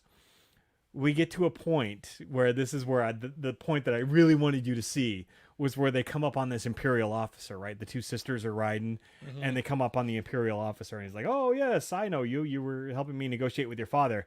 This officer, he looks like fucking Skrillex and the Joker had a child. Right. He's got like half of his fucking head shaved. Yep. It's like green and red colors in his hair. And I'm looking at him, I'm like, the Empire would never make that person an officer. Never. Like my notes here say something like, no. Shaved half head, dyed, very gay looking goatee going on. And yeah, he looks like Skrillex and Joker had a baby. Yeah, Like, there's no way that he would be an officer in Palpatine's fucking Imperial Navy. There's no fucking way. There's no way. yeah. For somebody who was such a fucking it just would not happen. Yeah. So very, very strange. Obviously, this is nothing. Not unless they were so far out on the outer rim that 362903 just didn't apply out right. But still. there. Homeboy decided to go crazy. Yeah. Very, very odd looking. The daughter goes with the Empire, the blood daughter, but the adopted daughter goes back with the dad, and she's like, fucking, she's gone. She's too far out. And then so the dad decides to hand down the family legacy to the adopted daughter. I love there's a point there's some point where you're watching this and some things need to have a little bit of supposition, right? Because you're watching it for 15-20 minutes and Right. there's some things that just need to be said out loud just so you can understand what's going on, right? Mm-hmm. One of those things does not have to be that this is the adopted daughter when one of them looks like a human, the other one looks like something out of fucking Tiny Toons. Right. Like, you don't need to say it. Like, the father doesn't need to say, you are not one of my blood daughters. Mm-hmm. No shit, Sherlock. Like, unless you fucking grabbed one of the fucking bunnies from the pet store and fucking just went to town, that's obviously not your blood daughter. So I didn't need to hear you say that. Yeah. They said it like 4 times. I'm like, dude, seriously, fucking write it a little bit better. Just a little bit cleaner. We don't need to hear that. Mm-hmm. Mm-hmm. You kick the how you doing over here? I want to get some ice. Yep. Thank you. So they have this sequence where the father is handing down like the family legacy now to the adopted daughter, to Lop, because he realizes Ocho's too far out there. And he goes into this story where a former Jedi was basically the start of their family's lineage. From years ago, a Jedi came to their fucking planet, apparently banged one of the locals, and started this new family tree. And they've been handing down their lightsaber from generation to generation. Not necessarily like the rest of the family being Force users, but they're still handing down the lightsaber. Right. Which the lightsaber itself is really fucking cool. It's this like samurai sword hilt that's got a lightsaber blade on it. I did like that sequence. I like the sequence where they're like presenting it and it's kind of going through this like little montage with the history of the blade and stuff like that. I thought that was actually pretty cool. Yeah, and I mean, all jokes aside about the bunny girl, the message of this was actually pretty good, and that's kind of one of the things that I really gravitated towards was the fact that it's more about like, you know, family is more than just blood. You know, adopted family can be just as important as blood family. And oh my god, here we go. This is the obligatory pouring of the Diet Coke that we haven't heard in a long time. What would Lando say at a time like this? It's a dynamite taste. So, but yeah, like the overall message is family runs deeper than just, you know, genetics and blood, and adopted family is just as important as actual blood family. And it is that dude, am I so fucking am I so jaded that I did not like... I think you were, because there's a lot of crazy shit going on in this episode, but there is a deeper message in this that I never got out of the fucking kiddie pool side of this fucking show. Mm-hmm. I did not get to a deeper message. I went back into the shallow end when we had this confrontation between the two sisters after, you know, Bunny Girl has gotten the lightsaber. And she's got her MC Hammer pants on. Yeah, and then she confronts her sister, who is now like full-blown Imperial. Like nunchucks. She cut off her fucking ponytail. The human sister cut off her ponytail. She's like in this short dark hair now, and she's in like the white Imperial uniform. And for an anime, she looked pretty good. You know, I thought she looked pretty awesome in the full white Imperial officer attire. With MC Hammer pants. The Imperial daughter? She had fucking the flared out MC Hammer pants. Well, that's just the animation style. MC Hammer pants, dude. Whatever. Come on, man. So anyway, they have this confrontation, and again, it leaves on a cliffhanger.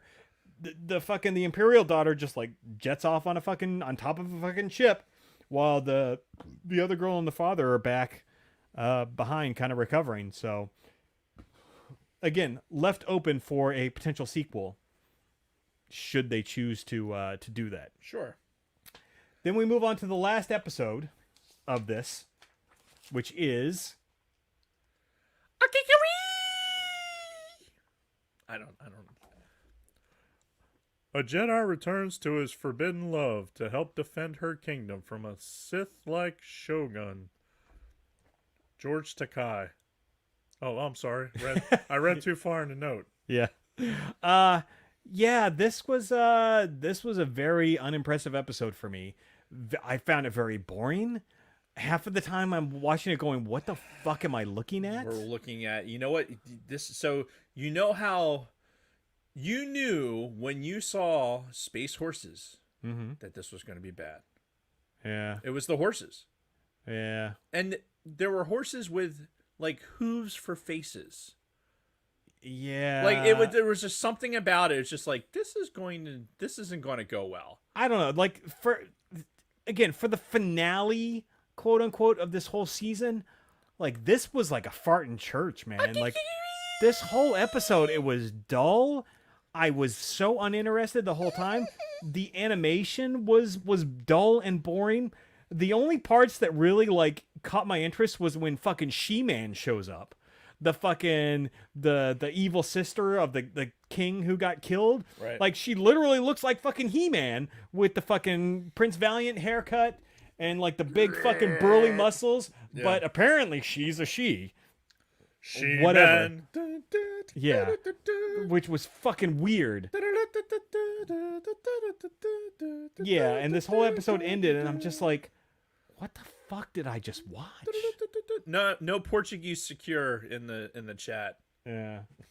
And the only thing is, like I wrote in the notes, George Takei made an appearance as one of the voices in this. Hey now. As one of the weird henchman dudes going along. But again, you talk about Star Trek and crossing the streams.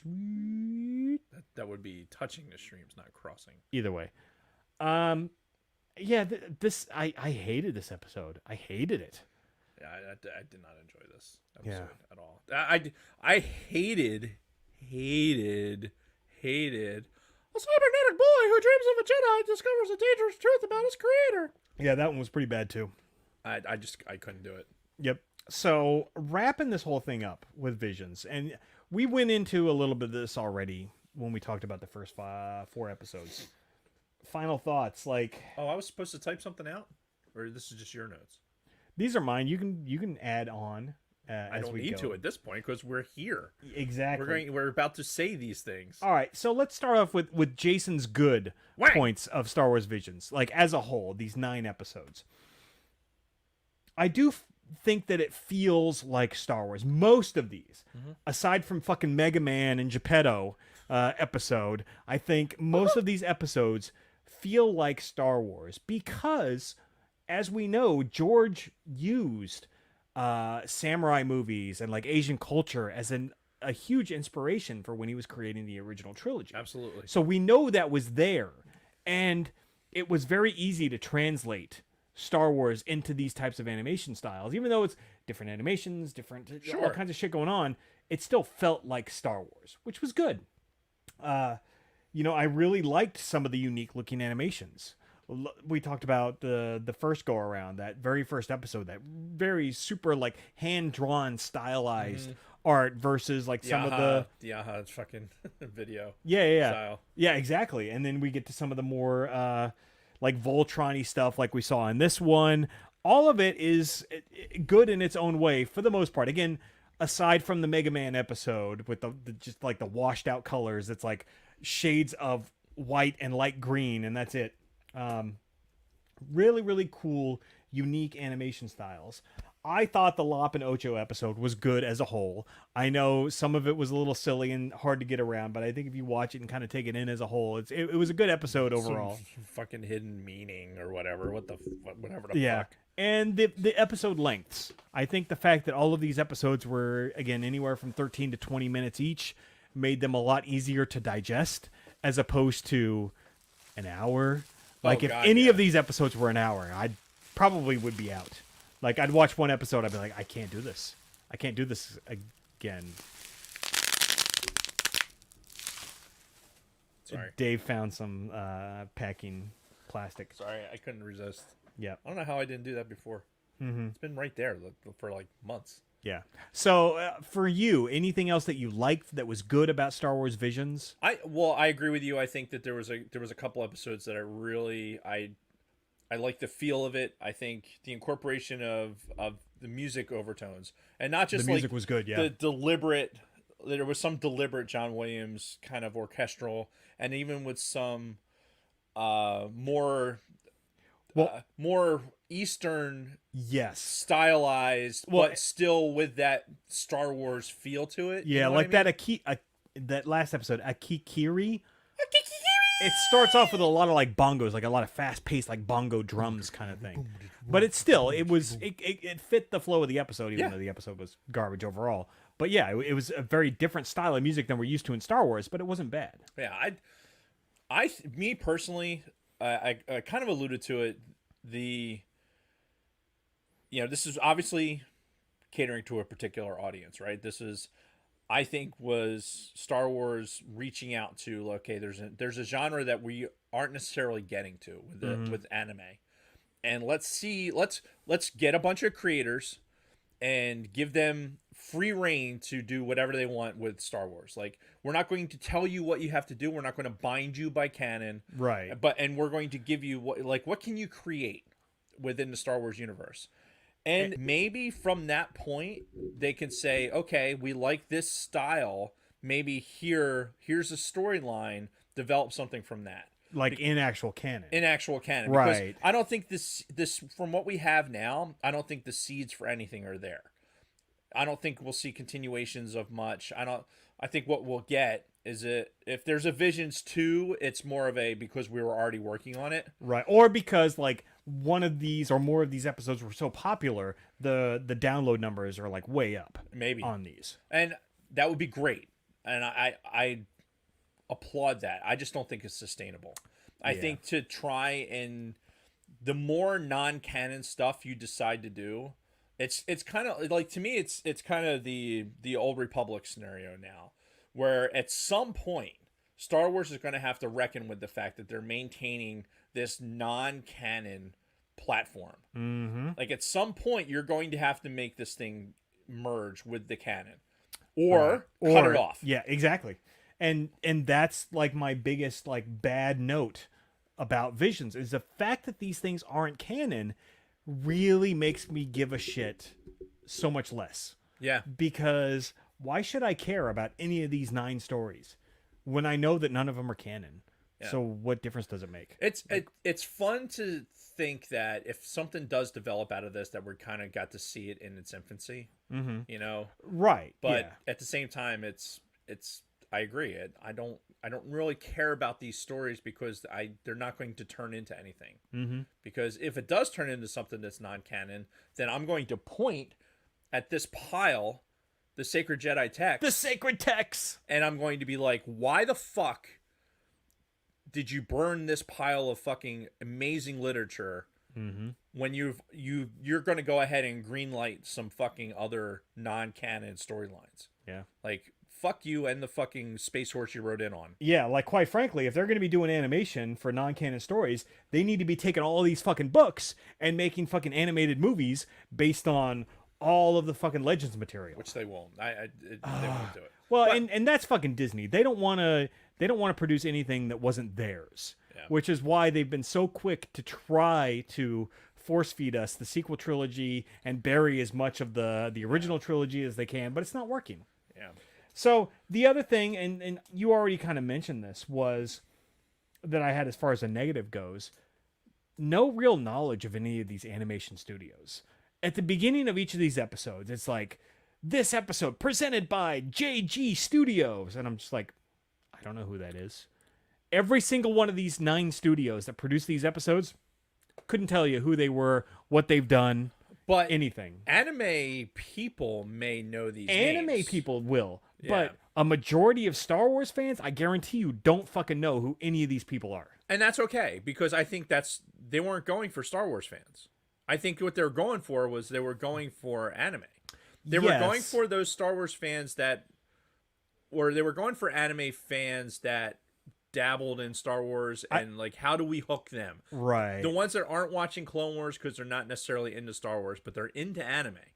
and they like the movies, how can we get them? Like, how can we get them to start spending money? Yeah, and quite frankly, that's the only argument that makes sense. Because if they're Yeah. like trying to market this to Star Wars fans to try to, I don't know, get us to like anime, like No. clearly that's not where this is going. No, and So, I think when they initially announced this, I may have made the same statement. That this is, to me, it's clearly a, hey, this is the market that we want, and let's put something out there, because if you're going to test market this, right? They put it out on Disney Plus, so it really doesn't cost them much. These are Right. short episodes. The animation is not very expensive. I don't know. Some of it looked pretty good. From a cost perspective, though, I mean, Right. It's not being made in America, so I'm sure it's cheap. but you put it out there on Disney Plus, and you get the download numbers for whatever. And now you have your test audience for like, okay, is this sustainable? From a marketing perspective, it's like, okay, what of this is sustainable? Right. And then now you can do all this without actually really having to expend much effort. That is It's true. going to sell itself or it's not. And if it doesn't, then okay. And if it does, great. But they tried. They tried to do it, and they took all these different flavors of anime to do it. You have the fucking the Mega Man, anime. You have all these different animation styles. You have all the different storytelling, because each one has a little bit different methodology of telling the story. for sure. So I think people that are into anime are probably looking at each one of these and going like, and has a better understanding of how the story's being told, and knows the studios and shit like that. It's just not necessarily our subject matter expertise. Yeah, and I would love it if, like, your theory, it turns out to be true, where if this was like Disney's way of being like, all right, we're going to give all these studios this chance to do something, and whichever one we like the most and is the most successful, we're going to pluck those guys and be like, all right, you're going to create this next, animated series that is going to be canon, and use this style and this form of storytelling that you did in your episode, and that's going to be the way forward. I do like that idea, and I hope maybe in the back of their minds that's what Disney's doing. So we'll see. We won't really know. Time will only tell when it comes to that. But we have some Book of Boba Fett stuff we want to talk about. But you gotta take a little tinkle break. But before we do, Mr. Pumpkin Spice Beer over there. I whatever do it is that think you're we fucking need to drinking. take one more very quick break and be back after the second word from our sponsors. Those are you drinking these now? Are those from tonight, or is they from the other? all from today. It's fucking Is the spice of life. or whatever you have. A flavored vanilla stout, like literally, it's imperial stout with coffee, cinnamon, vanilla extract, and cocoa nibs, aged in oak bourbon barrels. Way too much going on here. Like literally, it's like a bunch of random shit. Throw it in a fucking old bourbon barrel and hope for the best. And some idiot's going to buy it. Excuse me. I have the audiobook continuation of The Duel. Going to start that soon. What's The Duel? What am I missing? What's The Duel?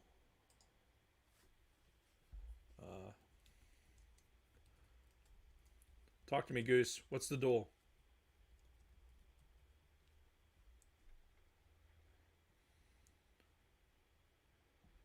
Oh, that was episode 1. I really like that. There's an audiobook continuation of that? What? Hang on a minute.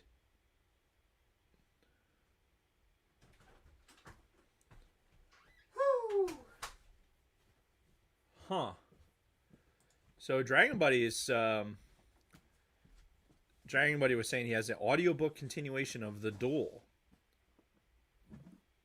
That was from the first batch we did, right? Called Ronin, a Visions novel inspired by The Duel. Really? Yeah. And this is like an official Lucasfilm product, or what's? Yeah, hang on a second. Or is it like a fan done thing? I'm going to show you. I'm going to share my screen. I'm going to share screen. I'm going to share this screen. Hopefully it doesn't lock up. Back. Oh, get the fuck out. Yeah, look at that. That's badass looking. And is that Emma Miko Candon? Does it say who's publishing it? Like what?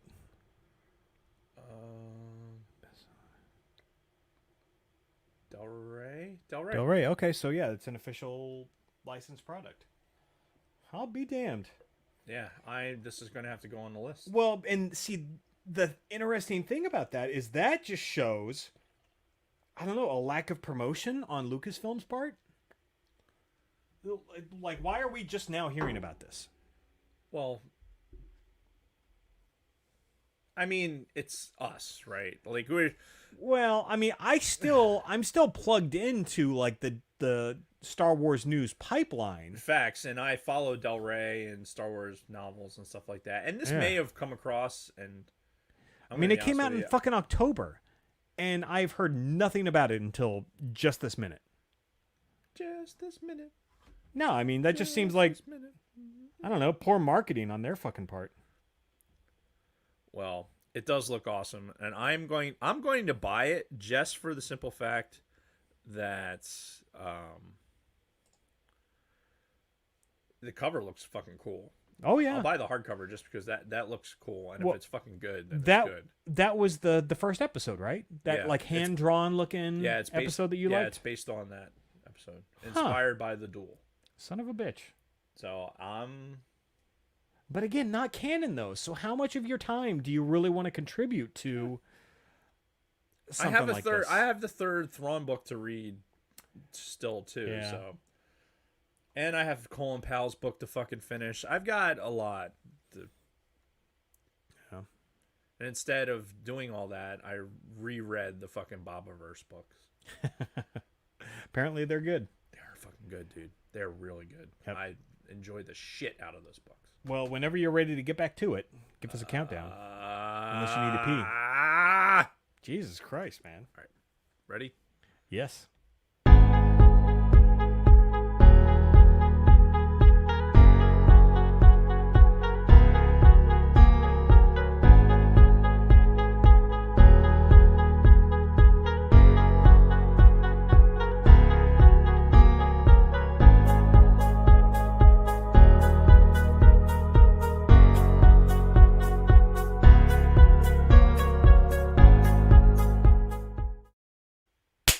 And we're back again. So, something that you wanted to do this week, which I thought was a good idea, was kind of doing some Book of Boba Fett speculation. As we're getting closer and closer, we're 23 days, as of the time of this recording, away from the debut of the Book of Boba Fett on Disney+. Yes. December 29th. The excitement is high.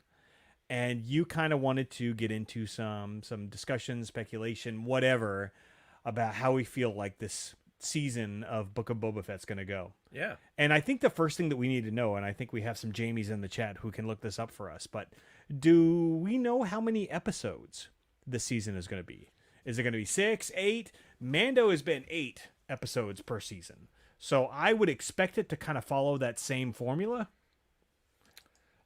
We know like Obi-Wan's going to be like fucking like 3 or 4 episodes, but they're going to be longer. So I'm not even going to use that as a benchmark. Yeah, because it's a completely, oh God, look at all this reading and it's this.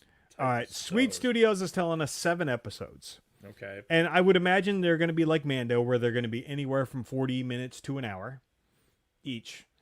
And that's not insignificant. If you think about it. No, and in fact, I was thinking about this fairly recently. I've been going back and looking at clips of the first 2 seasons of Mandalorian. I haven't been watching the whole episodes because, quite frankly, it's... And this is an interesting sidebar we can have, because how many times have you seen the original trilogy, the fucking prequels, even the sequels to an extent? Like, probably many times over. Okay. But most of those viewings probably came in our younger years, whereas in the last like 5 to 8 years, those viewings have been far less than normal. Not because of any lack of desire to rewatch any of the Star Wars stuff, but it's a matter of time, right? True. We get to this point in our lives where time is such a precious commodity. And as much as I'd love to sit around and fucking just like marathon watch all of the Star Wars content, I just don't have fucking time. And I would love to go back and rewatch all 16 fucking episodes of Mandalorian, 16 hours worth of all of this content. I just don't know when the fuck I would be able to fit it in. You know, I got super lucky because Kathy came to Mandalorian late. So I got to rewatch a lot of the Mandalorian like with her. Yeah. Because she, you know, her catching up. So now she's caught up with the Mandalorian. I don't know how interested she's going to be with the Book of Boba Fett just because there's no Baby Yoda. I mean, let's face it, she was watching Mandalorian for Baby Yoda. So she's probably not going to be interested in Book of Boba Fett. Maybe we'll see how maybe if I can get her through the first one, maybe I can get her hooked. Right. Well, get the hook into her. Well, and that's a good segue into our discussion on Book of Boba Fett, because I personally feel like they have to have some kind of a hook, some kind of an overall narrative. And I think I've mentioned this before on the show where, you know, Mandalorian did the Baby Yoda thing. Right from the beginning. End of episode 1, fucking boom, Baby Yoda. That's what's driving the entire rest of the series, basically, is this fucking child that he just found at the end of episode 1. I feel like they have to do something like that with Book of Boba Fett too. Not necessarily a child that he finds that drives the rest of the episode, but some overall narrative, some grander storyline that's going to drive the whole series. Whatever it is, there's going to be something that does that. It can't just be, what is Boba Fett and Fennec up to this week? You know, this week the guy like fucking didn't pay them, so they got to go break some fucking kneecaps kind of deal. Like it there's no fucking way. With Favreau and Filoni in charge of this shit, having everything kind of mapped out between all of these shows, between Mandalorian, Book of Boba Fett, apparently Rangers of the New Republic isn't happening anymore, but you know, with the Ahsoka show, there's still an overall overarching narrative, storyline, whatever going on. And to me, there's no way that there's not something bigger going on in Book of Boba Fett that we're just not a privy to yet. So, like, you know, Bronco Fett thinks that there's a revelation that he has a son named Bronco. Now, that would be hilarious. But could there be something like that? You know, he posted that, and I chuckled while you were, you know, narrating. But what if he did? Like, so we have this gap in time where he got out of the Sarlacc pit, had been hunting down in his armor to get his armor back, and now in between that time, he must have narthled to Garthog at some point, you know? Or even before then. Like, we don't know what the fuck was going on with Boba Fett from, you know, midway through the Clone Wars series to Empire Strikes Back. There are a couple of big gaps in his story, and we know we're going to get some flashbacks. Absolutely. Even in one of these trailers, we see a moment where Tamora Morrison is like in a fucking back-to-tank with the fucking mask on, you know. So we know that they're going to tell some sort of a backstory, like how he got out of the fucking Sarlacc, and maybe they'll go into some more of his history. But I do think we should expect that in some of these episodes. It may not be like the biggest part of them, but honestly, if you're a Boba Fett fan, right? The biggest hook just may be that. How did you survive? Yeah. How did you get out of the Sarlacc pit? And this sub story, right? Okay, he's out and he's fucking establishing himself now as the new fucking Jabba, right? Yep. He's the Don. Like, we've already kind of, you know, in previous episodes we talked about how this is, to me, it's going to have this like this Sopranos like feel, right? Sure, yeah. So we're establishing kind of this storyline, and then I can envision like if he's laying in a back-to-tank, you know, getting his treatment, and he's having a flashback of how he was in the Sarlacc pit or some shit's going down, yeah, you know, and then kind of coming out of it while he's in the back-to-tank. I can see those kind of flashbacks happening throughout the entire thing, and those money shots are going to be big for us as Star Wars fans. Like, it's going to be those little nuggets that we're going to be like, okay, cool, there's this story that's progressing forward, but at the same time we're getting these glimpses backwards, right, that are giving us as the dedicated Star Wars fan, it's letting us be like, okay, all right, I understand a little bit more, and I understand a little bit more. And even with that, we still don't know what the fuck he was doing for that 3 to 5 years while Cobb Vanth had his fucking armor, and he's just, kind of a nomad in the fucking Tatooine desert, Right. just kind of chilling. Like, why didn't he just go after Cobb at that point? I have no doubt that they're going to explain that at some point during the series. Yeah, why he was just kind of watching from afar. Yeah. Was there, as we're talking about the speculation, you get this impression that Boba Fett, he stopped at some point being just a cold killer, right? Where he could have probably eliminated Cobb Vanth and just taken his armor back. Yeah. But now it's like maybe there's this moral code that he's now set upon that, all right, he's doing something that's good for this particular town, so I have to take my opportunity to be able to get my armor back.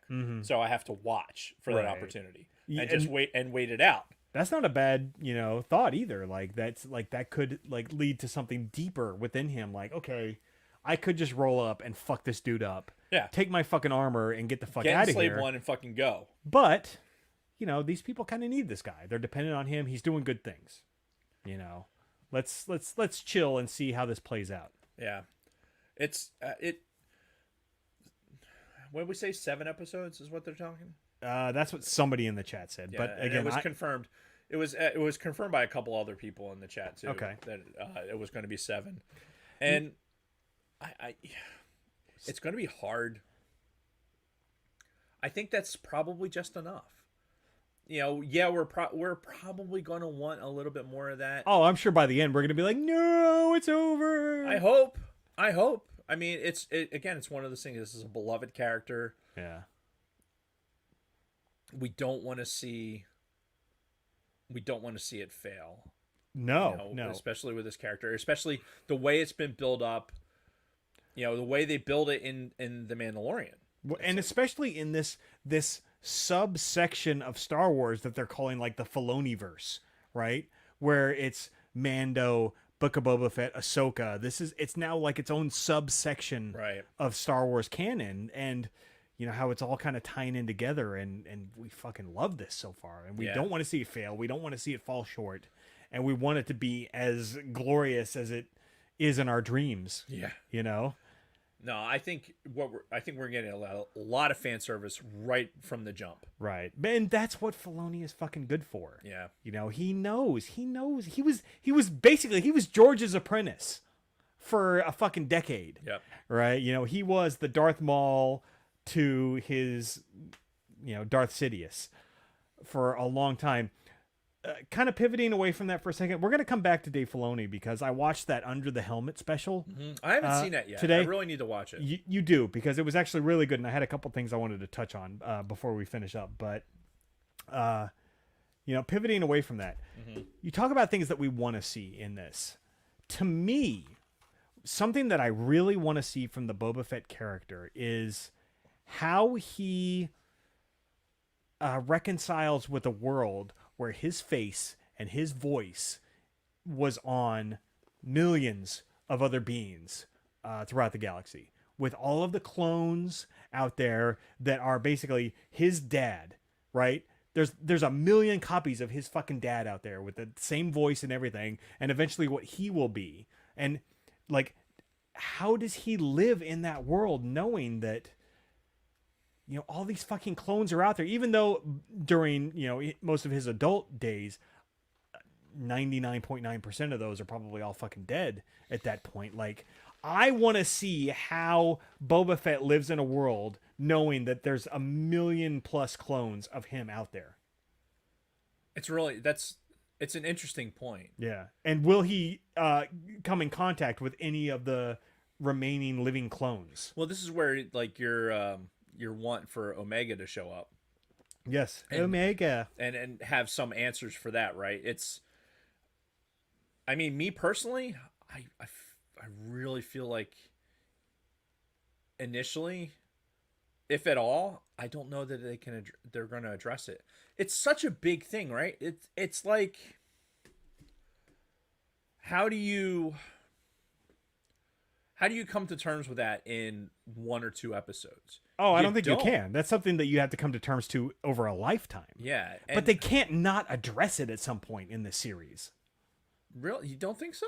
Well, we know Rex is still alive, probably, at the beginning of this fucking series. Yeah, He's probably an old fucking decrepit man at this point because of the advanced aging and everything. But, right. like, there's got to be at least a handful of clones still fucking alive during this time. And he's got to know that. And that can't not be part of this storyline. Even if it's only one episode where they briefly touch on it. Well, but that's the part where I don't want that to happen. It's too important to just glaze over in one episode, right? Just to say that, hey, we glazed over it. You know what I mean? Like, yeah, we kind of addressed it in this one episode. Like, he encountered a stormtrooper, shot him in the chest, and then moved on over the rest of his life. Right. Like he never really even thought about it. I think that that's something that, if you're going to make that a part of his tragic backstory, then it's going to have to be part of it. Every episode, there needs to be a little nugget of it somewhere. Right. Like, where he has this, like, it could be in the flashbacks. It could be, it could be in anything. Yeah, because, I mean, and we know based on the Clone Wars that even after Jango was killed, Boba had interactions with clones and everything else. Remember when he tried to infiltrate? Like, he pretended to be a clone to try to get to Mace Windu to fucking kill him because he knew he killed his dad. Like, how does that affect you when you're looking at the faces of all these fucking clones and that's the face of your fucking dad? Right. The guy that you fucking idolized, everything else that you watched get killed right in front of your fucking face. Yeah. Like, how does that fucking resonate with that kid and into that man? Like, and again, if they're still alive now and you're looking at them, you're probably more seeing your dad than even your own reflection in the mirror at that point. Well, the good news is you are part of a race that wears helmets all the time. You know what I mean? Like, it's fair. The same thing with the stormtroopers and the clone troopers. I mean, everyone's got a helmet on, so you don't necessarily have to deal with it in your face all the time. Sure. Right? It's not like the stormtroopers are marching around, like, and you have to see, like, oh, here's 27 copies of my own face in this formation. So while you may be aware of it in some way, you're not necessarily having to deal with it, except in your own mind, right? Yeah. So, I don't know. I can see, if I'm writing, right, if I'm Filoni and I'm trying to write to this, I can see writing so that it's not anything to talk about in 7 episodes. And I could see writing it so that it's part of the fabric of these 7 episodes. What I don't want to have happen is an episode that's kind of just dedicated to it, and then we don't talk about it again, because it's just such a don't big see, part of his life. Yeah, I don't see being able to glaze over it like that. I just can't. And honestly, Lunar Girl, like, this is exactly what I've been thinking for the longest time. Like, the season 1 finale of Book of Boba Fett is probably going to end with Omega walking in and being like, "Hey, bro," or something to that effect. I totally feel like something like that's going to happen. Will she be in Mandalorian armor? Who the fuck knows? If she was going to do that, would she be? Well, she wouldn't be. She'd be more in, like, Bad Batch armor. You think? I mean, she's part of the Bad Batch. She's more Bad Batch than Mandalorian. Though, I mean, she would just be just as entitled to Boba Fett's armor as Boba himself is. I don't know. That's this is the thing with clones, you really gotta, there's a lot of discussion and everything about that. So anyway, enough about that though. I hope that gets addressed in some form or another during the course of this show. No, it's definitely, it's a very ethereal thing and it's addressing the bigger, like, this big picture thing that is part of our universe with Star Wars is, hey, yes, there are millions of clones. We know who this clone is based off of. And oh, by the way, it can't be unnoticed that with the Omega creation in these last episodes and with the Bad Batch and everything else, that it's a focal point. Yeah. Right? And whether it's addressed in Boba Fett or something else, like, it's the clones of Boba or the clones of Jango are focal point. And where they go from that is going to be interesting. And see, if we didn't have the Bad Batch, I'd probably be less inclined to think that they were going to touch on that. Yeah. But because we've had the Bad Batch very recently, and they've specifically mentioned that Omega was the only other clone, Yep. the other clone being Alpha in reference to Boba, Right. there's no fucking way they don't eventually address that. They might. But I don't think they do it in this season. Maybe not. don't Maybe think not. Like we could be building into like a much bigger climax when it comes to that. But fucking hell, there's no fucking way they don't plan to pay that off at some point. I hope. After throwing that out there during the Bad Batch. No fucking way. Yeah, and I have to agree. Like I'm on board with the fact that she's not force sensitive. Omega? Yeah. No, probably not. Yeah, I originally when her character was introduced in this whole secrecy, like who she was and everything, it seemed like that's why they were kind of keeping her off to the side. And I was kind of like, I was playing along with that narrative, but after the reveal with her being a non-altered clone, that's the reveal. Right. It's her being a non-altered clone, And I'm not fine the with fact that she's force sensitive. Right, so. which that would have been a cool storyline too, but I'm also good with this storyline. So long as we get some kind of payoff. And you have to do this. I hate to say it, like Tamora Morrison, Tamora, look at that. I type in TEM and it fucking autofills. That's because it's listening to you. Yeah. Oh, he was born December 26th. So he is coming up on his 61st birthday. Wow. Because he was born in 1960. So, yeah, he's 60 years old. He ain't getting any younger. So they need to do this shit now. And this is the kind of shit that I keep preaching with James Earl Jones. He's still alive. He's like fucking older than dirt. They need to pull James Earl Jones into the fucking recording studio at Lucasfilm and just give him all of the dialogue to say. A, Read all of this. B, C, You're not fucking far off the mark. D. Honestly, because do this while he is still fucking alive and you can eke out all of this fucking Darth Vader dialogue. I have you now. Yeah. You. Or, you know, find the best possible voice actor and put him, you know. And there are some good ones out there. Get Chad Vader out there and fucking. He's not bad, man. Like, he does a fucking fantastic Vader, as we saw in the, Force Unleashed Force Unleashed Joe. games. Yeah. And in the Chad Vader YouTubes. Yeah, obviously. But well, that's where he got the job. He was doing Chad Vader, and he got the job for Force Unleashed as Darth Vader from fucking Chad Vader, which is great. Fucking awesome. Great fucking story. That's the win for the internet. Indeed. All right, so I've been talking a lot. Uh-huh.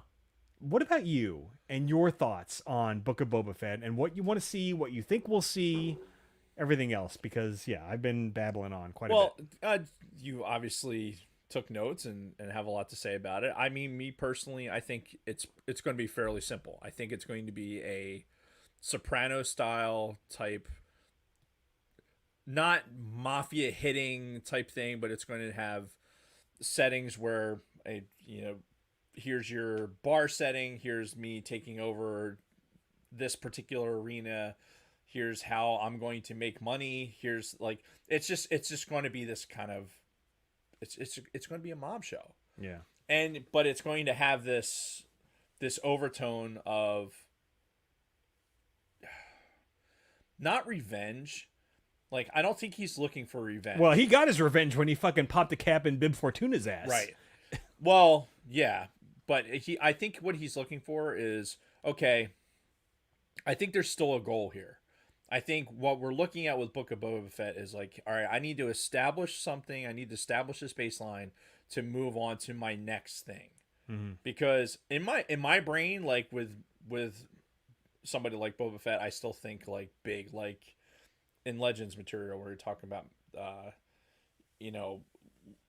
going back to a planet where you're the leader of this planet and this group of people, right? Like that he's still working towards getting to a place where Mandalorians and are something that is feared, right? Like and not necessarily feared, but you know what, bring the respect back.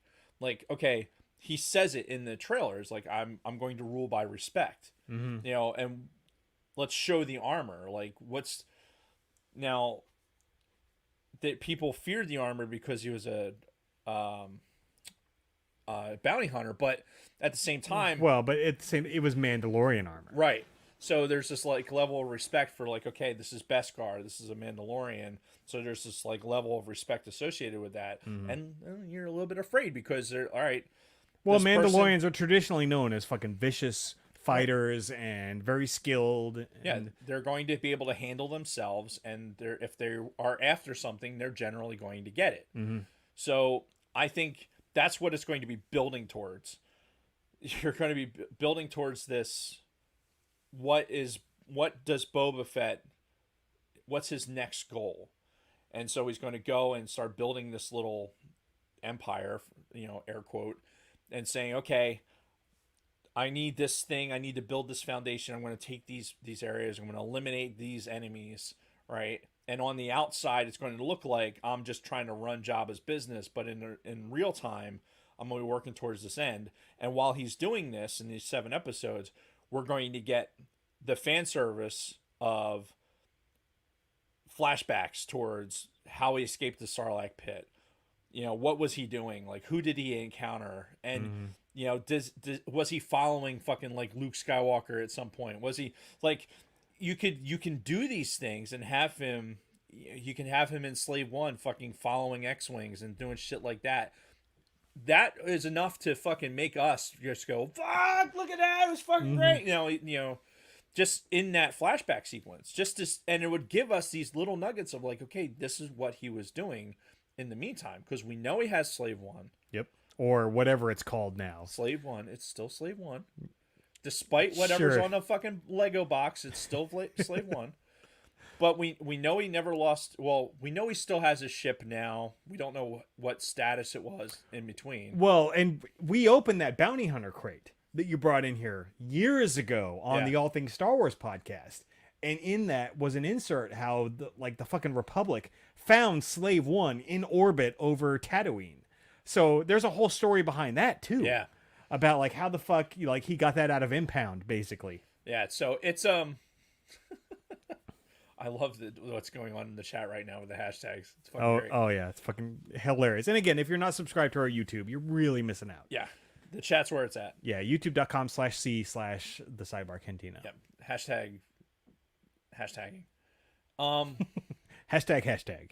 So yeah, that's what I think we're gonna get. I think we're gonna get 7 episodes of building towards something else, and to whatever the next season's going to be. That could go into a bigger story. It could go into a season 2 of Book of Boba Fett. It could wrap itself back around into the Mandalorian, which I can see happening very easily. Yeah, because something that you touched on is the overall narrative of Mandalore. We established in Mando season 2 that Boba Fett and Jango were Mandalorians, right? Jango was a foundling, so he was part of the Children of the Watch sect of Mandalorian. And oh my god, like so much to talk about. But again, if you look back, I know this was a fucking year ago at this point, the last episode of The Mandalorian, where fucking Mando beat the shit out of Moff Gideon, took the fucking Darksaber. He's now the owner of the Darksaber. Like, for all intents and purposes, Mando is the fucking leader of Mandalore. And, I mean, Boba Fett, I would imagine, would be on his side at that point. Like, there's this bigger conflict going on, like, behind the scenes of, like, fucking Mando versus Bo-Katan. Where does Boba Fett fit in all this? I would imagine Boba Fett's loyalty would lie with Din Djarin, who kind of, like, brought him into this whole fold. Yeah. But maybe Boba has his own aspirations to fucking take over Mandalore. And I could see Boba Fett as being that strategist that's using, all right, Din Djarin's a fucking noob, right? He has no idea what he has. So I'm going to use him for what I can and keep him. He's going after the child. I'm going to keep him on his wild goose chase. Oh. And he's going to be out doing that. In the meantime, this is what I'm going to do here. How fucking great would that be? If it's revealed that this whole time that like Boba's been kind of dragging Din along, like no, I'll stick with you until you find the child, until he's returned to safety and all that, all the while plotting this overall scheme to get the Darksaber himself and to fucking rule Mandalore himself. Yeah. Holy shit! Wouldn't that be fucking Just amazing? to have his, like, oh wow, the Darksaber suddenly fell into my lap, and now like this has changed. This has made my plans that much easier. And this could like culminate into like Mandalorian season 3, where it's about like fucking Din Djarin versus fucking Boba Fett for rule of Mandalore. Din Jaren taking the fucking Darksaber and shoving it through fucking Boba Fett's like neck hole. Well, we need to get Bo-Katan out of the fucking fold first because she's still there. I'm not worried about her. Well, I mean, you know, No, I'm not worried about her. okay, Just not. yeah. Because apparently people are so upset about her armor that I'm not worried about it. What's wrong with her armor? Remember that all the fucking Oh, hoopla? because there's boobs, right? boob Because armor. how dare you Yep. have an armor with tits on it? Because Because that's reasons. Even though that's how armor was shaped for Yeah, reals. yeah. But yeah, it's obviously sexist. Speaking of tits and boobs and everything else, I do want to make one more plug for Ming-Na Wen, and I hope to see a lot more of her during Book of Boba Fett because despite the fact that she's 58 years old, she still moves the meter for Jason Roskam, and yeah. And she's got magic guts or magic legs. Yeah. Magic abdomen. Yeah. Yeah, no, I really like me some Ming-Na Wen, so I would love to see as much of her as I possibly can during this season of Book of Boba Fett. Fair enough.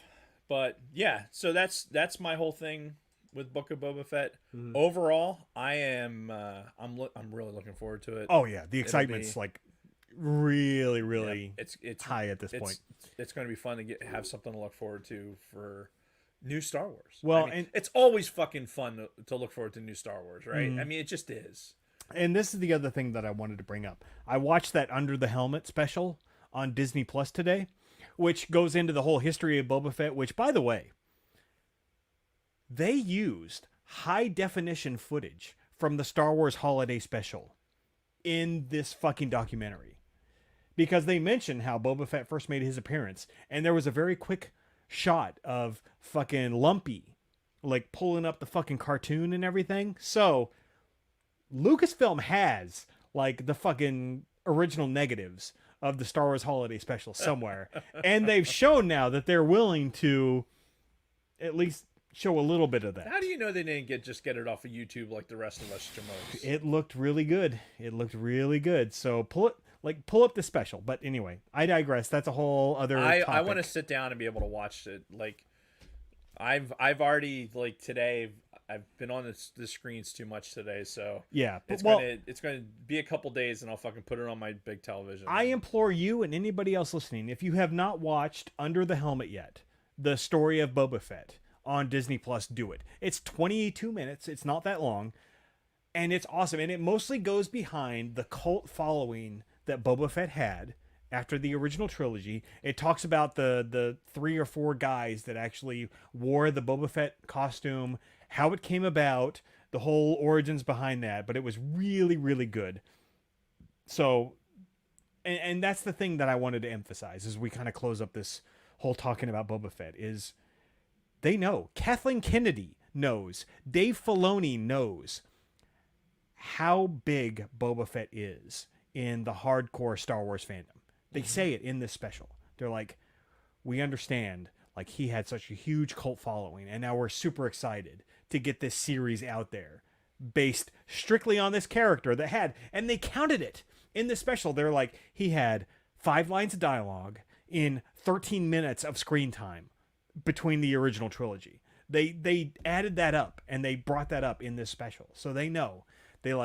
We know that he had very limited screen time, very limited dialogue, and we cannot wait to show you what it's like to have him as the center character in an entire series. So hopefully they do him well in all of this. And again, this is the Filoni Favreau universe. Yeah. I have full faith in John. We trust, right? That's right. In Filoni, I trust. Well, in Filoni we trust. In Favreau, we are very hopeful. Yeah, I'm. After watching this short, I'm trying to see how many Boba Fetts I have up there with the Sacred Pops. the Sacred Pops. There's a lot of Boba Fetts in there. There's a lot of Mandalorians in there. Well, yeah, because again, all of this stemmed from that original Boba Fett concept. and they know how fucking important this is. There's no fucking way they screw this up. They can't. Don't. Only a Sith deals in absolutes. Which, I mean, we are Empire, but Lots of Empire stuff. yeah. I do like before we finish, because Joker voice came in late here. He sharing his personal thoughts. Boba will involve underworld elements, the Black Sun, Crimson Dawn, and the Pikes, which I can totally see that. Oh, sure. And heard we were getting a live action Cad Bane. Ooh. That would be really interesting. It would be. That would be interesting. I like that concept. I mean, we already have Mandalorian space western, right? So Oh, yeah. why not have Cad Bane in there? I mean, he's space Clint Eastwood. We already mentioned it earlier. You know, as we were talking about my Cad Bane pop. So absolutely, awesome. Yeah. So, I mean, that's that, unless you had anything else to add. I do Do you not. have anything else to add? I do not. Robin, do you have anything else to add? I do not. But No, that's not what Robin said. I'm not. He said, I don't. no, I don't. No. I don't. I can't do the Justin Timberlake. You're fucking killing me, Dave. No, I don't. There we go. Thank you. Talking about crazy. Was that girl so hard? medallions. Talking it up. On the Barry Good Talk Show. Talking about chest Chest hair. hair. Talking Talking about about crazy cool medallions. Talking it up. All right. So before we wrap it up, I have some things to read that About the Red 5 Network? about Red 5 and our Cantina family and all that good shit. All right, do it. So I really need to reorder this because that would be better. It's a work in progress. It's a work in progress. All right. Shut up. I don't You do wanna- you, man. I don't want to hear anything out of you. Once again, I want to shout out to follower Eric Benia, who had us as a top podcast in our 2021 Spotify Wrapped. Humbly thank you. And Luna Girl sent you some stickers. Very, very cool. For Red 5 news, listen, there was had a really great guy who had a house fire a couple weeks ago. Him and his family are safe, thank goodness, but his home sustained some damage, lost a lot of his material items. He's a huge Red 5. He's a huge Red 5 guy. His name is Josh. We know him as Sith Care Bear. Great name. Great name. It is a great name. Josh has a PayPal account, and if you're looking to throw him a buck or two, this time of year, it's tough with the holidays, especially to have something like that happen. You have an extra buck or two, throw it his way, and tell him you're a follower of the Red 5. Contact Luna Girl for his PayPal address on the socials, and she'll help you out. Luna Girl, or DM our socials at the Sidebar Cantina, and This is for Joker voice in the chat.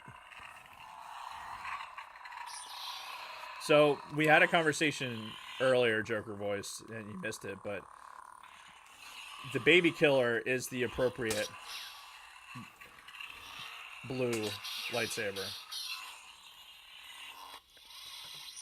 and probably has a higher kill rate than Kylo Ren's.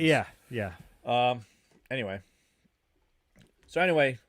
help Josh or Sith Care Bear out if you can during the holidays, and contact Luna Girl for his PayPal address on the socials. Luna Girl, like she's always, despite losing her hot water heater and everything else, she has been crazy all over the Red 5 live streams. She posts all the schedules for what's going on in Red 5. So there's 33 amazing podcasts, including ours and Red 5 Network. Literally something for every personality. For the complete list, visit bio.links/red5. That's bio.links/red5. Coming up tonight, WSTR Media is chatting about Star Wars contributor Rob Coleman at 2200. That's 10 p.m. for you civilians. 3 p.m. For our Cantina family, Tuesday to Use and Abuse Pod returns from holiday break at 1400 with the weekend racing recap. All times are in Eastern Standard Time, by the way. Mm-hmm. I'm more interested in what's going on Wednesday when the booth in the back comes back. We'll get there. Okay. Used and Abused returns from holiday break 1400 with the weekend racing recap, and again at 1900 review for Christmas movie Elf. Great movie. Oh yeah. Join Scott and Kim in the live chat on YouTube or stream later in the week on your favorite podcasting app. Make sure if she posts something in the chat that I'm reading wrong that you tell me. A Booth in the Back returns Wednesday to recap Week 13 of our Fantasy Football League. Join Don Delasnooch, Brady Big Lovin', and Lunar Girl in the booth at 1800. They might have something to say about what I said tonight. Exclusively on our the Sidebar Cantina Facebook page, which I will give you the deets on that here when I'm finished. On Wednesday, also, the Escape Pod brothers will... The Escape Cod bros. Did you say Escape Cod? You're a cod. Escape Cod bros will ask the cod. question, is Iron Man 3 a Christmas movie? What? That's what it says. Is Iron Man 3 a movie at all?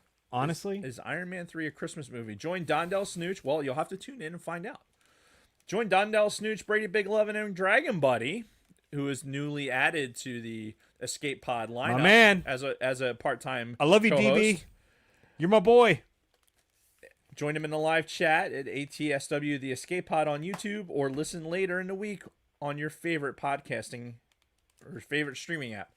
Sweet Studios, Jerry's question has been answered. The collab cover for Alice in Chains Wood was released on Saturday on Trey's YouTube channel. Go to Trey, the letter B, on YouTube to give it a watch. And I would Could you. they do it way better? Yeah. It is a great collab. I was privileged to get to see the pieces come together on that. Nice. Because I work with Nick, so Can we just sidebar for a second? Joker Voice in the chat brought up a very good point. We've heard debates about, is Die Hard a Christmas movie? Is apparently Iron Man 3 a Christmas movie? I've never heard that ever. Yeah, me Okay. either. But Batman Returns, is that a Christmas movie? That's a legit fucking question.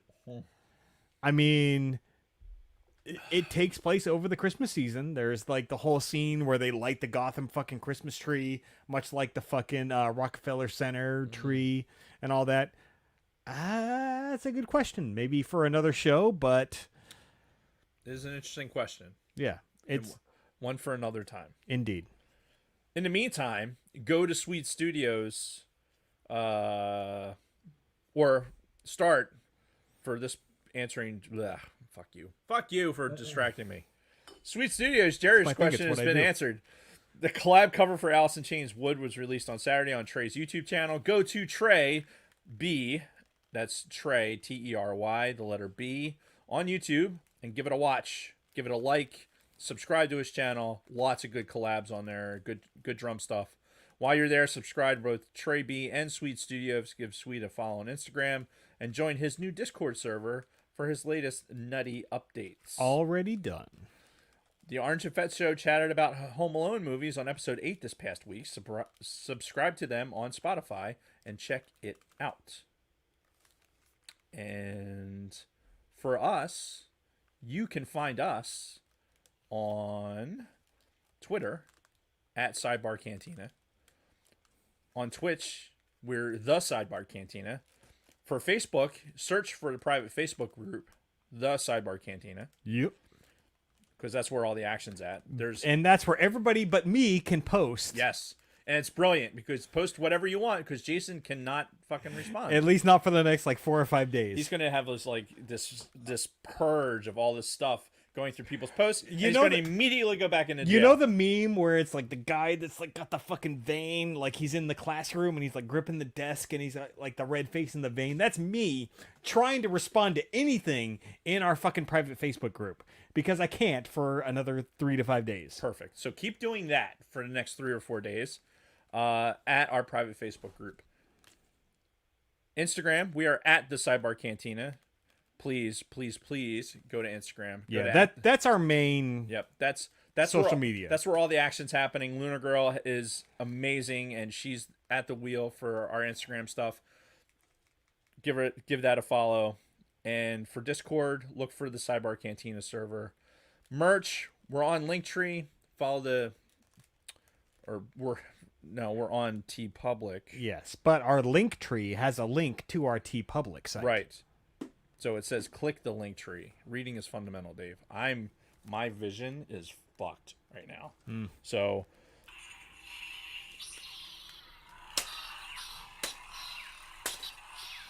we have just said fuck it. Yep. Go to TeePublic. There's still there's some really cool stuff that's on there.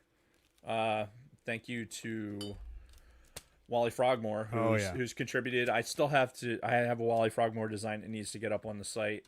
Word. And have we seen this? I don't know if we have or not. Dude. Maybe? Is it the camel one? No. Okay. No. Tatooine is on the site. Go to TeePublic. Look on there. I haven't put the new one on there yet. Oh, okay. It hasn't not been released. All right. I don't think you've seen it yet. Well, I know we've got Jason Rose on there still, right? Yes, you can get Jason Rose. It's so disturbing. But there's a Fuck Cancer in Our Best shirt on there. If you make a purchase with one of those, I'm going to collect up the money from that, and I'm going to donate it to Senior Master Sergeant Tom Young's family. He died of cancer this past year. Died tragically too young and has 3 young children behind. So, fuck cancer. Yes. Do it. And while you're doing all that, write us a review. Write us a 5-star review. Do it. Take a screenshot of it. Send it to Lunar Girl. We will read it verbatim, whatever it is that you write, in the styling of your choosing. Yep. You can pick the reader. You can pick the voice. You can pick whatever. Yep. And Lunar Girl will send you some stickers. Indeed. That's it. I'm done. I All can't right. read anymore. Next week. Literally can't read anymore. Yeah. Next week, we are talking about The Nightmare Before Christmas. A very beloved Christmas movie for our generation. A movie that yours truly still has yet to see. There you go. In his lifetime. So, I will be watching The Nightmare Before Christmas for the first time in the next week, and we're going to talk about it next Monday. So, tune in for that. And then the week after that, we're going to talk about a movie I've seen 100 times. Another movie that is celebrating its 35th anniversary. I don't know how I got talked into doing this movie, by the way. It was really, I suggested it, and Dave's like, sure. I think he caught me at a weak moment. Maybe, but I am going to take this and run with it and spike it in the end zone, because we are going to talk about the George Lucas produced classic, the fucking just the brilliant, the just on another level, Howard the Duck. Yeah, it's on another level. It is on another level. Howard the Duck. That level is below deck, but it's a level. We're going to talk about in 2 weeks. So next week, in The Nightmare Before Christmas, the week after that, Howard the Duck, leading into the James Webb Telescope launch. This bitches better not fucking delay the launch anymore. I need it to launch. Mm-hmm. And then after that, seriously, like, as much, like, I appreciate in the chat everyone that's there. Thank you so much, all 11 of you that are with us in the chat and following on and contributing and having fun in there. It's awesome. We love you. But for those of you that are with us for the Star Wars stuff, we love doing Star Wars, and it's probably that's our bread and butter, right? Oh, sure. I cannot wait to fucking nerd out over all this fucking James Webb telescope shit. Yeah. I cannot wait. Yeah, and cannot wait. And part of that episode, we're also going to talk about the Hubble telescope. Yeah. And the things that did for astronomy, astrophysics, and everything else in the mid-90s to today. To this very day, Hubble is bringing back images that are just fucking incredible. Yep. So we're going to talk about all of that on the 22nd, 21st, something like that. Some days. One of those. Yeah, because the James Webb is going to launch on the 22nd, right? So that'll be our 27th episode.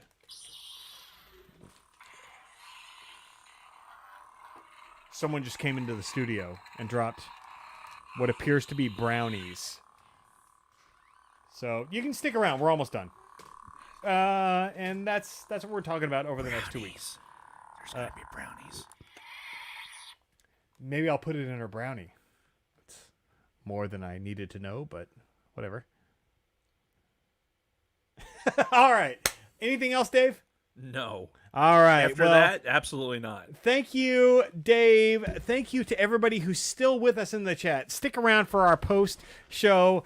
You might see me get punched in the face during the course of our post show. I don't know, but And some mukbang, apparently. and mukbang, whatever that is. I don't even want to know. I really don't. That's the eating thing, right? Oh, that's right. That's the eating thing? Yeah. How do you know this? We talked about it. We learned on the show. Whatever. All right. Hi, Scott. Until then, and until next week when we talk about The Nightmare Before Christmas, thank you, Dave, and everybody else. And until next time, may the Force be with you. May the Force be with you.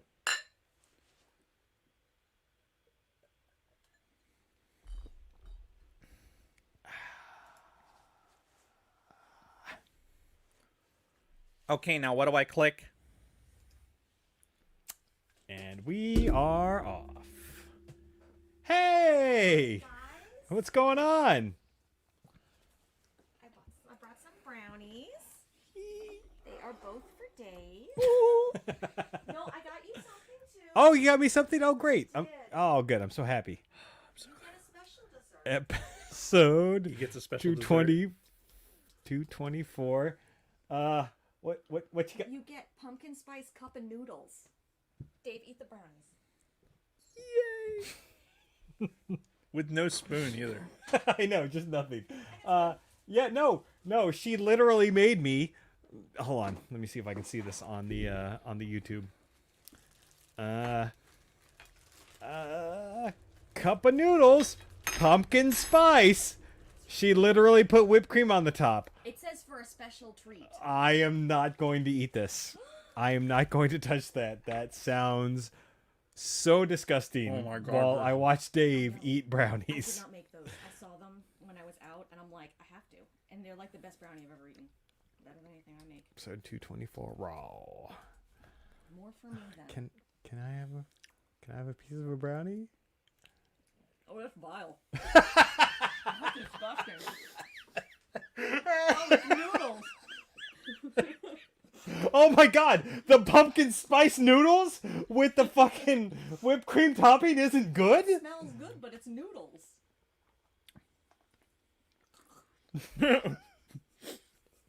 Oh Not my a god. flavor explosion in your mouth. That's real funny. Oh, that's Is there fucking corn hilarious. in that? I get bleh. Jesus Christ. I there thought I saw corn there on the probably side. is. Let me see that. Oh my god. Oh god. Yeah. I think I just saw a chunk of corn. Again, for all of you watching at home, Why is this there... is the Cup of Noodles official pumpkin spice fucking noodles With whipped cream. I put with whipped cream on the top for some reason. for a special treat. can I I- think you talked about that last Yeah. week. It directs I you need to a- slurp away. I need a I need a brownie. The good brownies, huh? Oh. They're amazing brownies. All right, well, I need to use the bathroom. I'll be right back.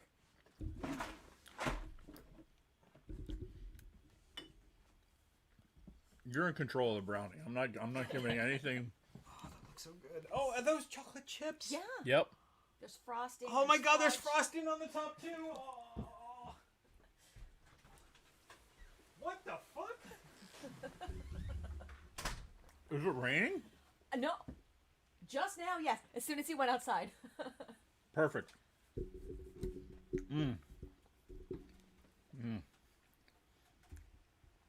Oh. My God, this is so good.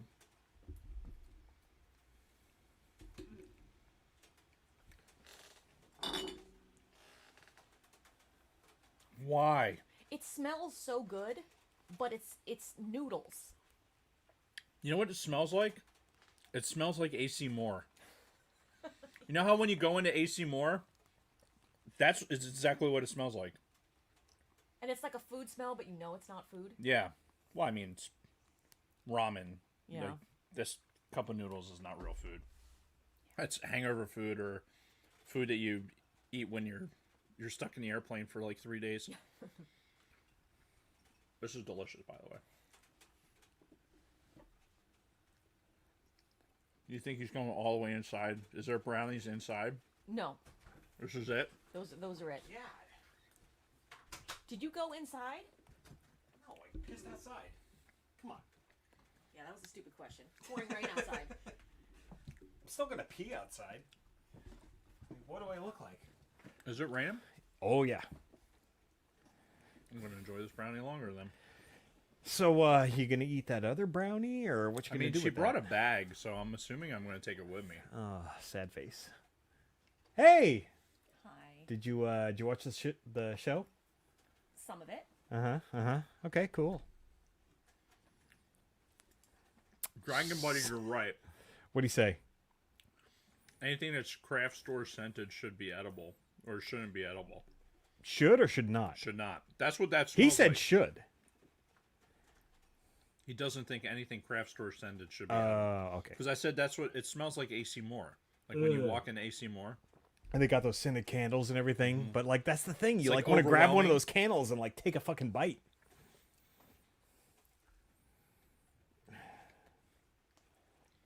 Well, this candle smells like delicious. Holy shit, we still have 10 people in the chat. Watching me eat. All right, I wanna dance watch you monkey. Eat this. Right. Oh god. All right, I'm gonna take a bite. I'm gonna take a bite of the pumpkin spice fucking cup of noodle. Why did you bring a spoon? It's soup. It is not soup. Make sure You eat cup of noodles with a fucking fork. Make sure you get some whipped cream. It says fork. It says soup on the side. Yeah. Where? Show me where. Where does it say soup? Sure it does. It does not. You eat cup of noodles with a fucking fork. Take a bite You and you can have the Neanderthal brownie. fucking idiots. I mean, I don't disagree, but it's got to say soup on there somewhere. I'll bet it does. I'm going to take a bite of the cup of noodles, pumpkin spice. Why? I don't know. Probably because I've had 5 fucking beers. You may love it. I'm smelling it. I'm like, oh god, why? It smelled like those first 2 beers you had. You know what? You need to pipe down. First of all, she bought those beers for me I did. as a, loving and, caring spouse.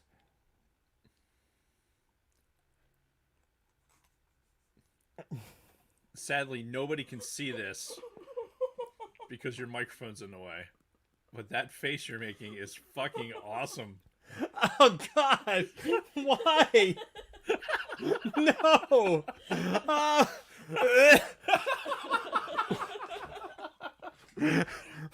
Oh God! Why now? Jesus Christ. Why? What the fuck? What is that? For those who are joining us late, what Jason just put in his mouth was called pumpkin spice Oh god. cup of noodles, and apparently it's not good. What the fuck was that? Okay, do you want the brownie? Maybe he needs the brownie to wash out the taste. Although it'd be a shame if you threw it up and it'd be a waste of a good brownie. It would be. I swear to God, if you throw up on camera, I'm gonna fucking punch you in the mouth.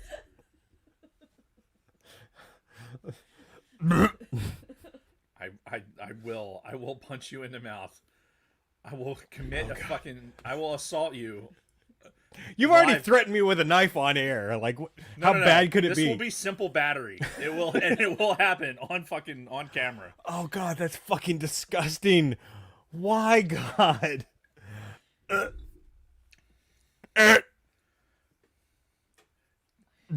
So Okay, I haven't think you I'm all right. had like, I mean, we've had some fucking pretty vile noodle concoctions overseas, like Cambodia, Thailand. I mean, so the shit that I had in Thailand was good, but it was like spicy to the point like I didn't realize human beings could consume this level of spice.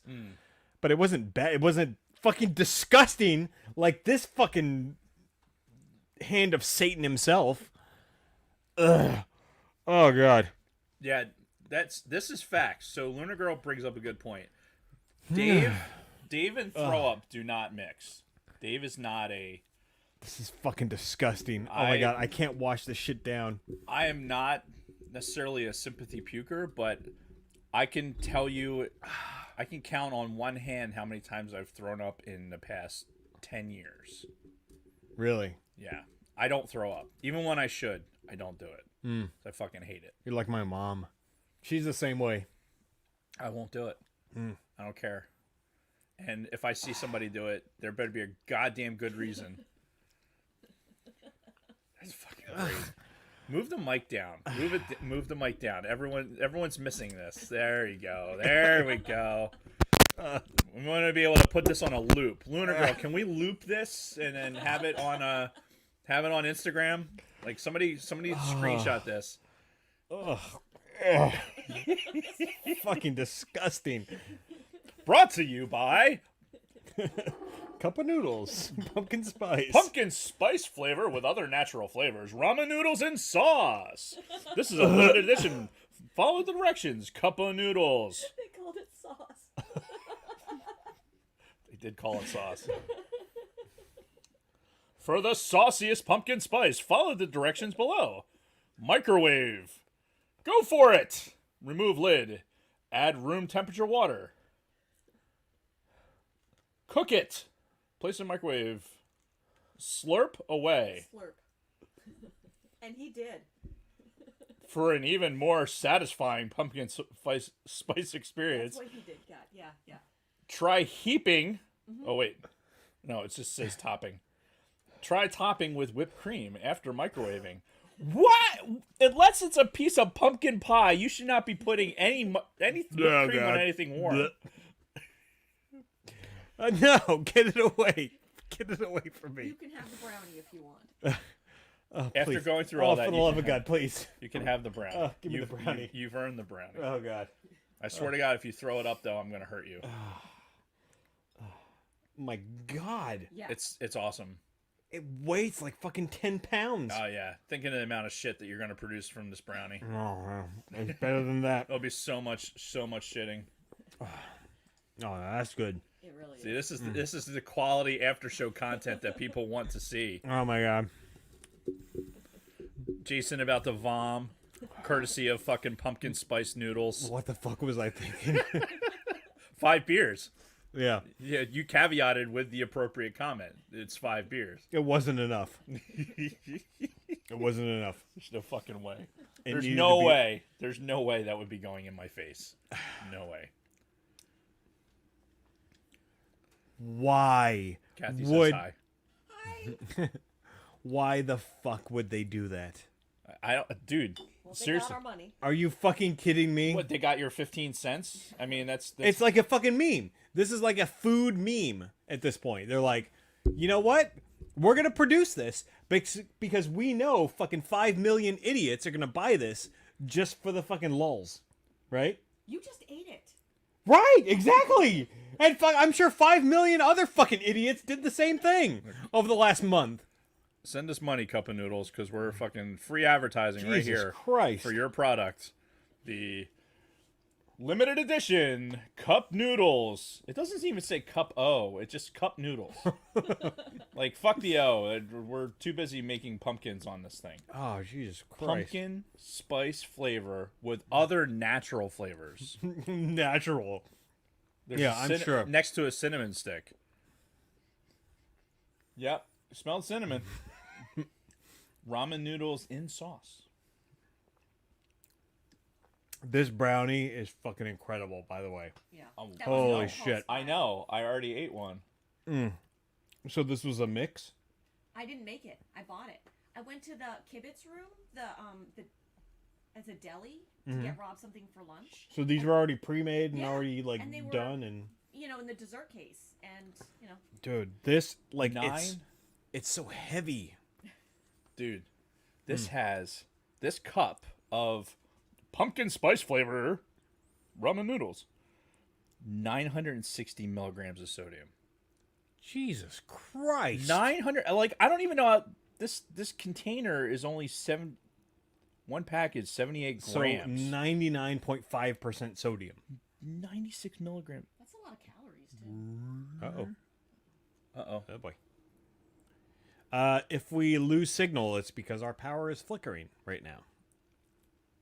Impressive. Most impressive. Ooh, you can see the lights dimming. This needs to become a new segment. Jason tries new foods. Fuck that. I No. would pay money for that content. Does it have to be this level of new food? No, it could be like a range. Can we at least get something more edible? Yes. Okay.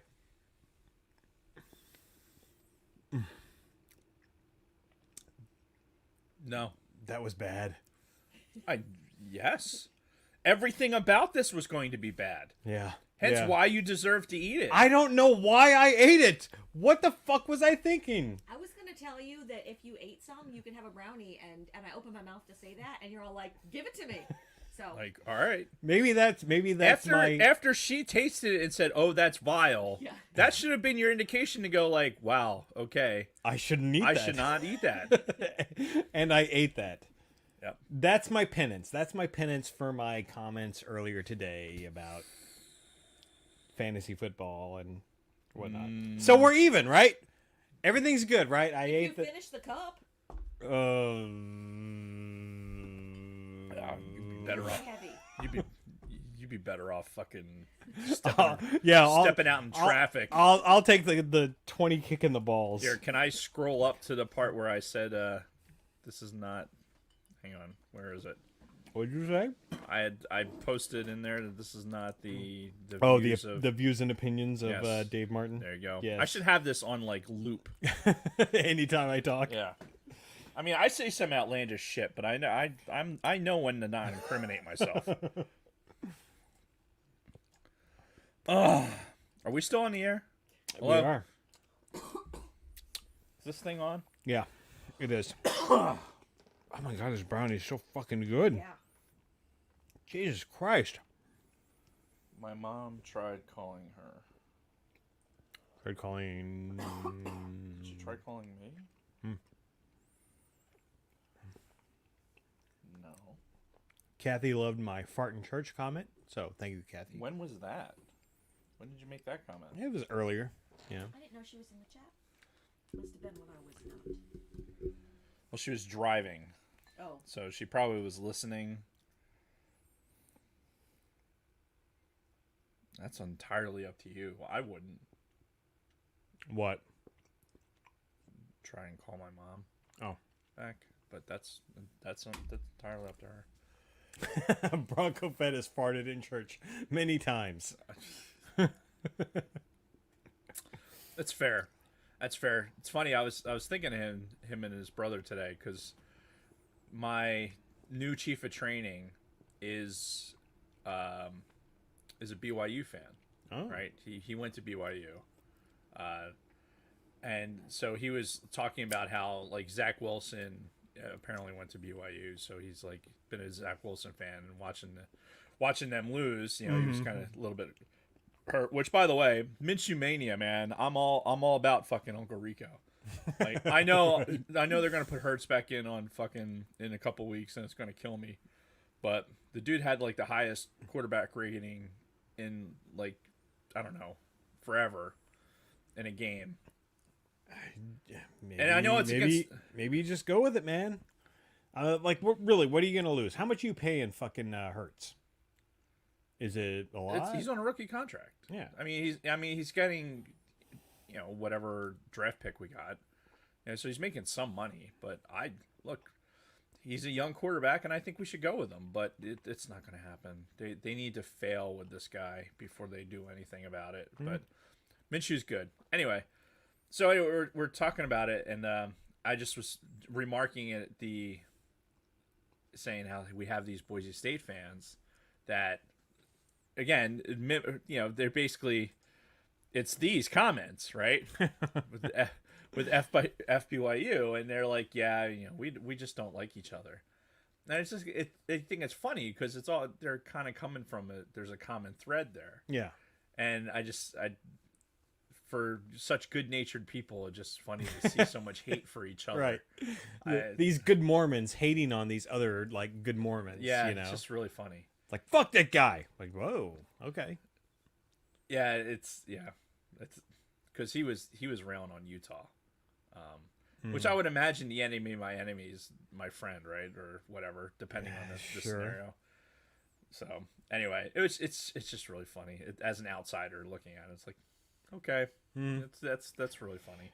You know who? I've actually got I got three Mormons in the squadron. Nice. As flyers. Okay. Yeah, it's neat. It's actually I honestly, and without the Bronco Fett experience, I don't think I'd be as informed. If that's as crazy as that sounds. No, I feel like I know these guys enough where in this crazy little thing that we got going here. No, man, before we started this podcast, if you had told me about a Mormon person, I'd think like 8 wives and all this other stuff. But no, they're like, Mormons are actually like good, normal people. Outside of those hello. Those outliers. So I'm supposed to invite you to the lodge's Christmas party. Me? Him? Me? Both him? you. Okay. Him? You having pronoun issues today? Oh, did I just out somebody? Fuck. Sorry. I'll go. Got a bunch of empty beer bottles there. Pumpkin spice. I think you're going to have another mouthful after that one. I could say so many things to that right now. Indeed. So, I almost... The 18th. December 18th. It's a Saturday evening. I work every Saturday. Sad face. Yeah. At night? 2:30 to 7:30 every Saturday. You can go after. It's not going to start till 7. It's a Dirty Santa thing. Oh, yeah. I was going to ask you about that because I got the invite on Facebook. I'm like, what does Dirty Santa mean? It's wrapping up a 3-foot dildo and seeing who gets it because it's like anonymous gifting. Oh. So you go up and like see who gets the dildo or the jiggle jugs or whatever. That's what it is. I was kind of hoping for a 58-year-old Asian woman as Santa, but yeah, whatever. Can't have everything you want. But he's firing all cylinders today. He just is. I've got Ming to win on the brain. Sorry. Utes to the Rose Bowl. Luna Girl is making chocolate chip brownies as we speak. Ooh. Don't matter. I've already had chocolate chip brownies. Yeah, and it was delicious. But I'm now like, it's put me into slow motion. So, well, we can go ahead and call it for the night. Wait, yes. What podcast is doing Muppet Family Christmas? I saw it in the chat. The Fett Brothers. Yeah. The Orange and Fett show. Yeah. They're doing. When do they do their show? I don't know, Tom. When do you do your show? Yeah, I think they're looking for inputs. Because the Muppet Family Christmas has been a mainstay in our house for over a decade, easily. Yeah. Like, honestly, since before we had kids. Yeah. Like, you introduced me to the Muppet Family Christmas when we were still dating, back in the late 90s. Yeah, I saw it as a kid, and then years went by, and I'm thinking, what was that great Muppet Christmas? Yeah. And everyone's like, oh, it's Muppet Christmas Carol. I'm like, no, it was better than that. Yeah. And then there was that John Denver Christmas. I'm like, no, not that one. Yeah. And 'cause Definitely not that one. They weren't re-showing the Muppet Family Christmas for years. Yeah. And We had to buy it on like a VHS tape at first, It was right? like some huge victory when we were able to find it. Yeah. We had to get it on eBay, I think, in Yeah. like 98, 99 kind of time frame. She showed it to him. And I'm like, oh, that was really fucking cool. Yeah. And it's been a mainstay in our family ever since. Yeah, Bronco Fett said they're going live Thursday or Friday evening. Oh, Okay. I work every Thursday and Friday evening. Well, Thursday, Friday evening for their time. Remember, they're on Mountain Time. Okay. I'm home about 9:30 Eastern. So it's Well, if you guys are looking for a guest, hit me up. Just saying. he actually earlier in the chat had mentioned if you had any input for the show. Oh, I do. For that I have a lot of particular show. input. Like Johnny 5. Need input. That's exactly the opposite of what they'd be looking for. More input, Stephanie. Right. Exactly the opposite of what they're looking for. But I have input also. Do you? Yes. That's not how this works. We should go. What are we talking about? We should go. All right. Well, thank you to the 8 people who are still in the chat listening and everything.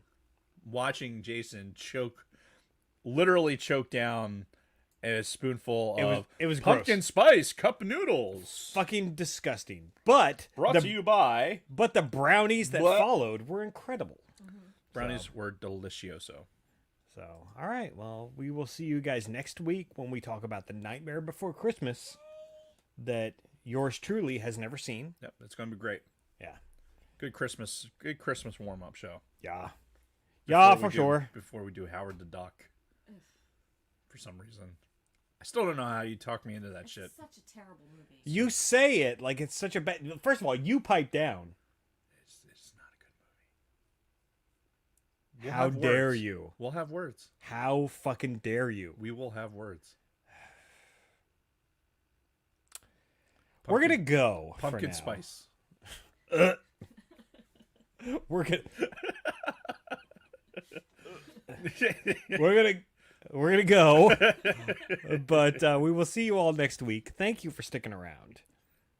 And yeah, that's that. Bye, everybody. See ya. Cheers.